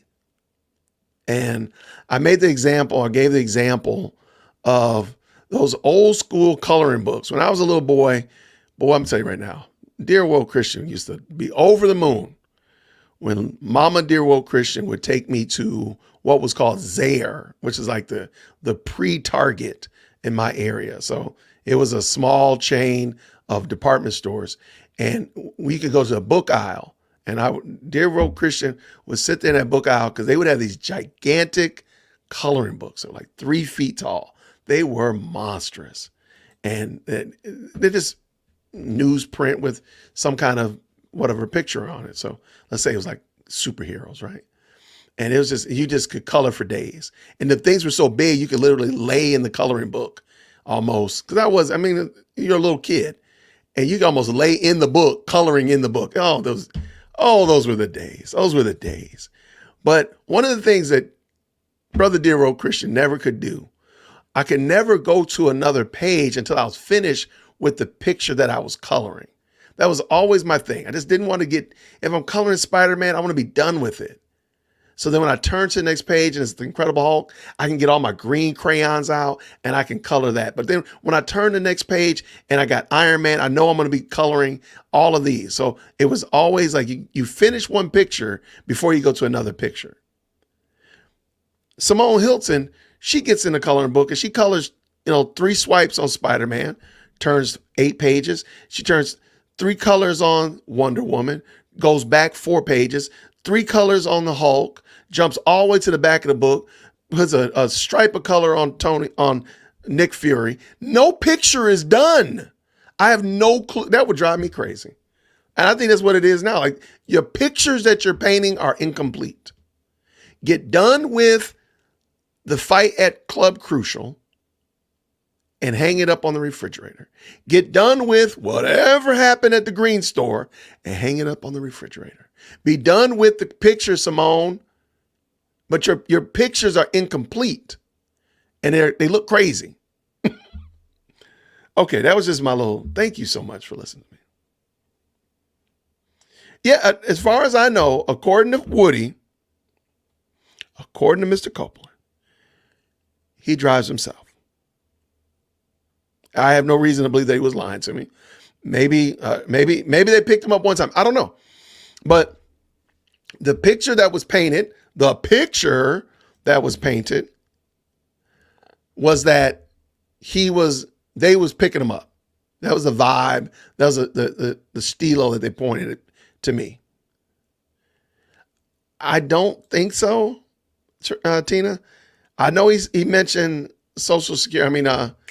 Disability, either on the stand before the ex parte, or I think it was before the ex parte, but I don't know that, and I definitely don't want to ask. According to him, he drives because he has no problem. Matter of fact, when I told him, I said, they said you're gonna be coming to Friday. He didn't look like, well, they're gonna have to come pick me up. He's like, okay, I guess I'll just be here. He don't want to be there, but he also don't want the smoke of not testifying. So he's willing to work with them.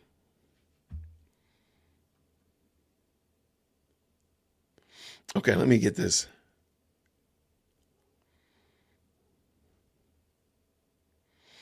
Yeah, Zaire was a precursor to Walmart and Target. Yeah, absolutely. Is that how you spell it? I think that might be right. I don't even know. Like, by the time I was old enough to understand like what chains and franchises and all that kind of stuff was, I think Zaire was already closed, because in my hometown, that Zaire became a Walmart after I went to college. So I have no idea, but that's a great catch. Great catch.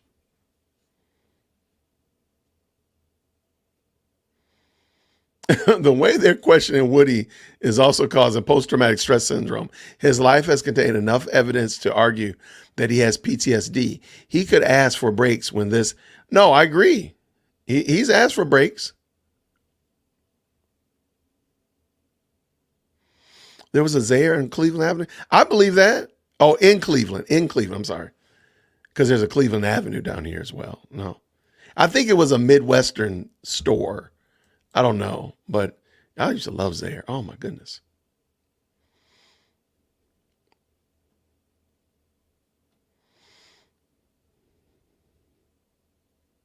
Oh, Zaire was fun. I think also because my mom would let me go. She would drop me off in the toy aisle or drop me off in the book aisle, and you could just hang out right there. As long as you stayed there, it didn't matter how long she stayed in the store, because you were going to be good to go.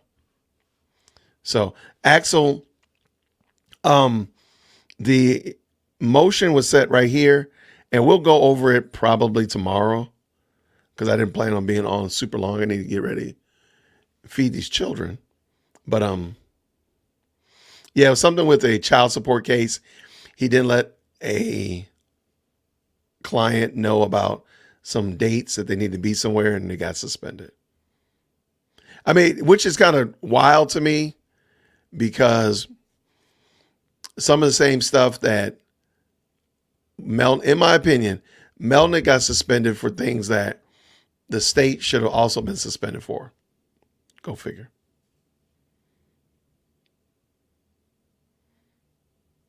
They'll stay inside the lines when they paint. Shots fired. I see what you did there. Yeah, as far as I know, he drives himself. So I have no reason to believe that they drive him or come pick him up or anything of that nature.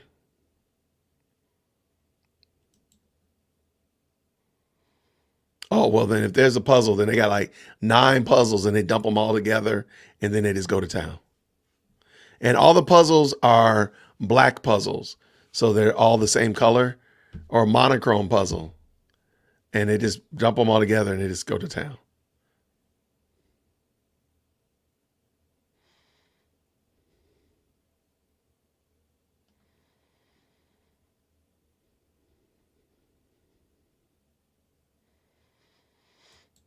Yeah. I don't, Maya G, there's just a lot of stuff that's, in my opinion, is wrong with this case. And if they would just, again, I don't know if Thug and them did that. And truly, in my opinion, that's ancillary or beside the point. It's the fact that this case is so disjointed. I would shudder to think what it would be like for anybody else. Again, like I said before, the only reason we know about this case is because Thug had money. If Jeffrey Williams was broke like Dear World Christian, we wouldn't know anything. We wouldn't know who Woody is. We wouldn't know who D.A. Love or Hilton. We wouldn't know YSL Ponytail, Westmoreland, none of them folk. I mean, it's all because of the fact that Young Thug has money. That was it. Y'all going old school now. Kmart and the blue light special was a precursor to Walmart. That's fair. I mean, that's look, I don't know which one came first because a lot of those national chains seem to be very, not saying new, hear me when I say new, but in the last 30 years, national chains, because Target used to be strong up north, but I never seen a Target in my hometown, which was a suburb of Chicago. And I don't know if they're, I mean, in Walmart, we know where that started. So I don't know when they became like national chains. So I don't know if one was truly the precursor as much as, you live somewhere where there's a lot of Kmarts. Like in my hometown, there were a lot of Kmarts. And there were Kmarts here as well, but here in Atlanta, but I'm not certain were they nationwide like we have now. So that's just that'd be a good little conversation. Y'all throwing Woolworth out there, man, y'all done went old school.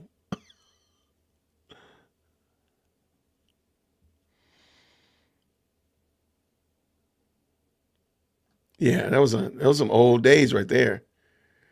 I do think, well, let's see. Zayre's precedes Kmart. Again, I don't remember. I remember my mom taking us to both of them. So I don't remember. Yeah, I don't know. But I'm just glad we were able to do it. That's all I got to say. Oh my gosh. Woody already don't like the new lawyer because he talked too fast. Man. Woody stay on the Instagram. Woody stay on Instagram. Yo, that guy right there. I love him, man. I love that guy. He is hilarious, man. Man, it's my pleasure. Gladiator girl. Thank you. Thank y'all so much. Y'all, I really appreciate it. She said a 5,000 piece puzzle with missing pieces. And then you throw some Legos in there and some Lincoln Logs, an old couple French fries, and a couple nuts and bolts out of the garage. Like that's what the state is doing. They took a 5,000 piece puzzle. They took a handful of pieces, threw them in the garbage, and they started throwing a whole bunch of random stuff. They dumped the whole junk drawer. Everybody got a junk drawer. They dumped the whole junk drawer in there. And it is causing chaos, man. And like, what is this picture supposed to be? I really wish I got that lady's name. She was sitting next to me. She was a very kind lady, but she's just like, why does she keep asking him the same blankety blank blank blank questions? I was like, She was mad. Let me just say it like that. And I agree with her. I'm like, I understand. Y'all bringing back Radio Shack. Salute to Radio Shack. Oh, that was a great store. Oh, that was, man. Whoa. Yeah. I got to shut this live stream down. Y'all going ventures on me? Oh, man. Now that right there.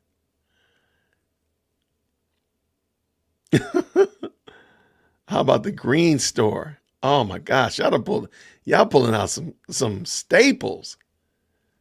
I hear Lady Dear World Christian pulling the garage.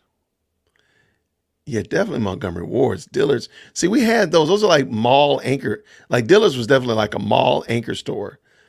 But like Montgomery Ward's, if I'm not mistaken, that was a standalone store. Kind of like Zayre and Ventures and Kmart. They were like standalone stores. That was really cool that these were stores that were all by themselves. They didn't have like Sears was a part of the mall. They didn't have like a Sears standalone store. Because don't tell nobody, but Dear Old Christian doesn't like malls. Yeah, clearly we got some retail nostalgic therapy going on. That might be a new thing. Like, remember your childhood. Remember Toys R Us. Oh, let's not wait even do that, right? We can go 9 days long talking about some Toys R Us because I don't want to grow up.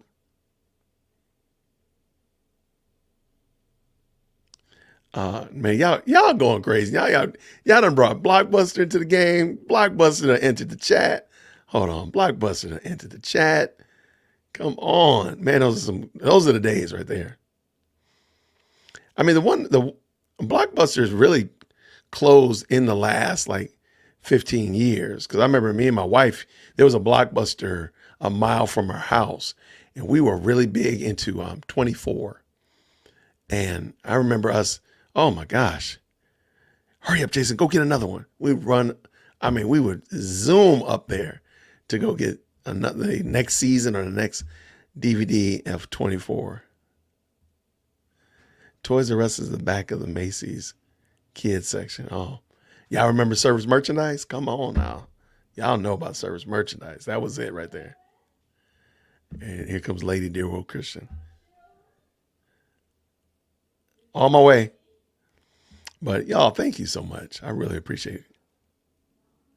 Oh man, y'all going green stamps? Was that like A&P and Eagle? I think that was like grocery store. I don't remember them for, as far as I remember that, in my remembrance, my recollection, that was like grocery store type of things, which is fine. Eagle and Osco and Jewel. Actually, Osco was a pharmacy. Y'all have gone. Y'all done left the whole chat. Crazy Eddies. Y'all are wild. Now there's some good ones in there. I appreciate it. All right, let me go catch up with these crazy girls because I know they came home and I can hear them and I know they were talking about something to eat. So everybody, thank you so much. We're going to do it again tomorrow. We'll stream tomorrow's courtroom and just kind of see what they're doing. It looks like they're going to probably be doing some horse trading. I doubt highly Woody's going to be coming back in there to testify, at least not tomorrow. But if he does, we'll be doing it. And we'll be ready at 8:30. I'm going to be ready at 8:30. Maybe just do a mic check, make sure everything sounds good, and then we'll be ready to go to war once the stream starts. So everybody, thank y'all so much. Y'all are wild. I love it. I'm going to stick with what Axel Wheel says right here. Thank you and take care, everyone. I appreciate y'all. Y'all the best. I'm going to see you all, Lord willing. I'll see y'all in the morning. Everybody take care. Grace and peace. Take care.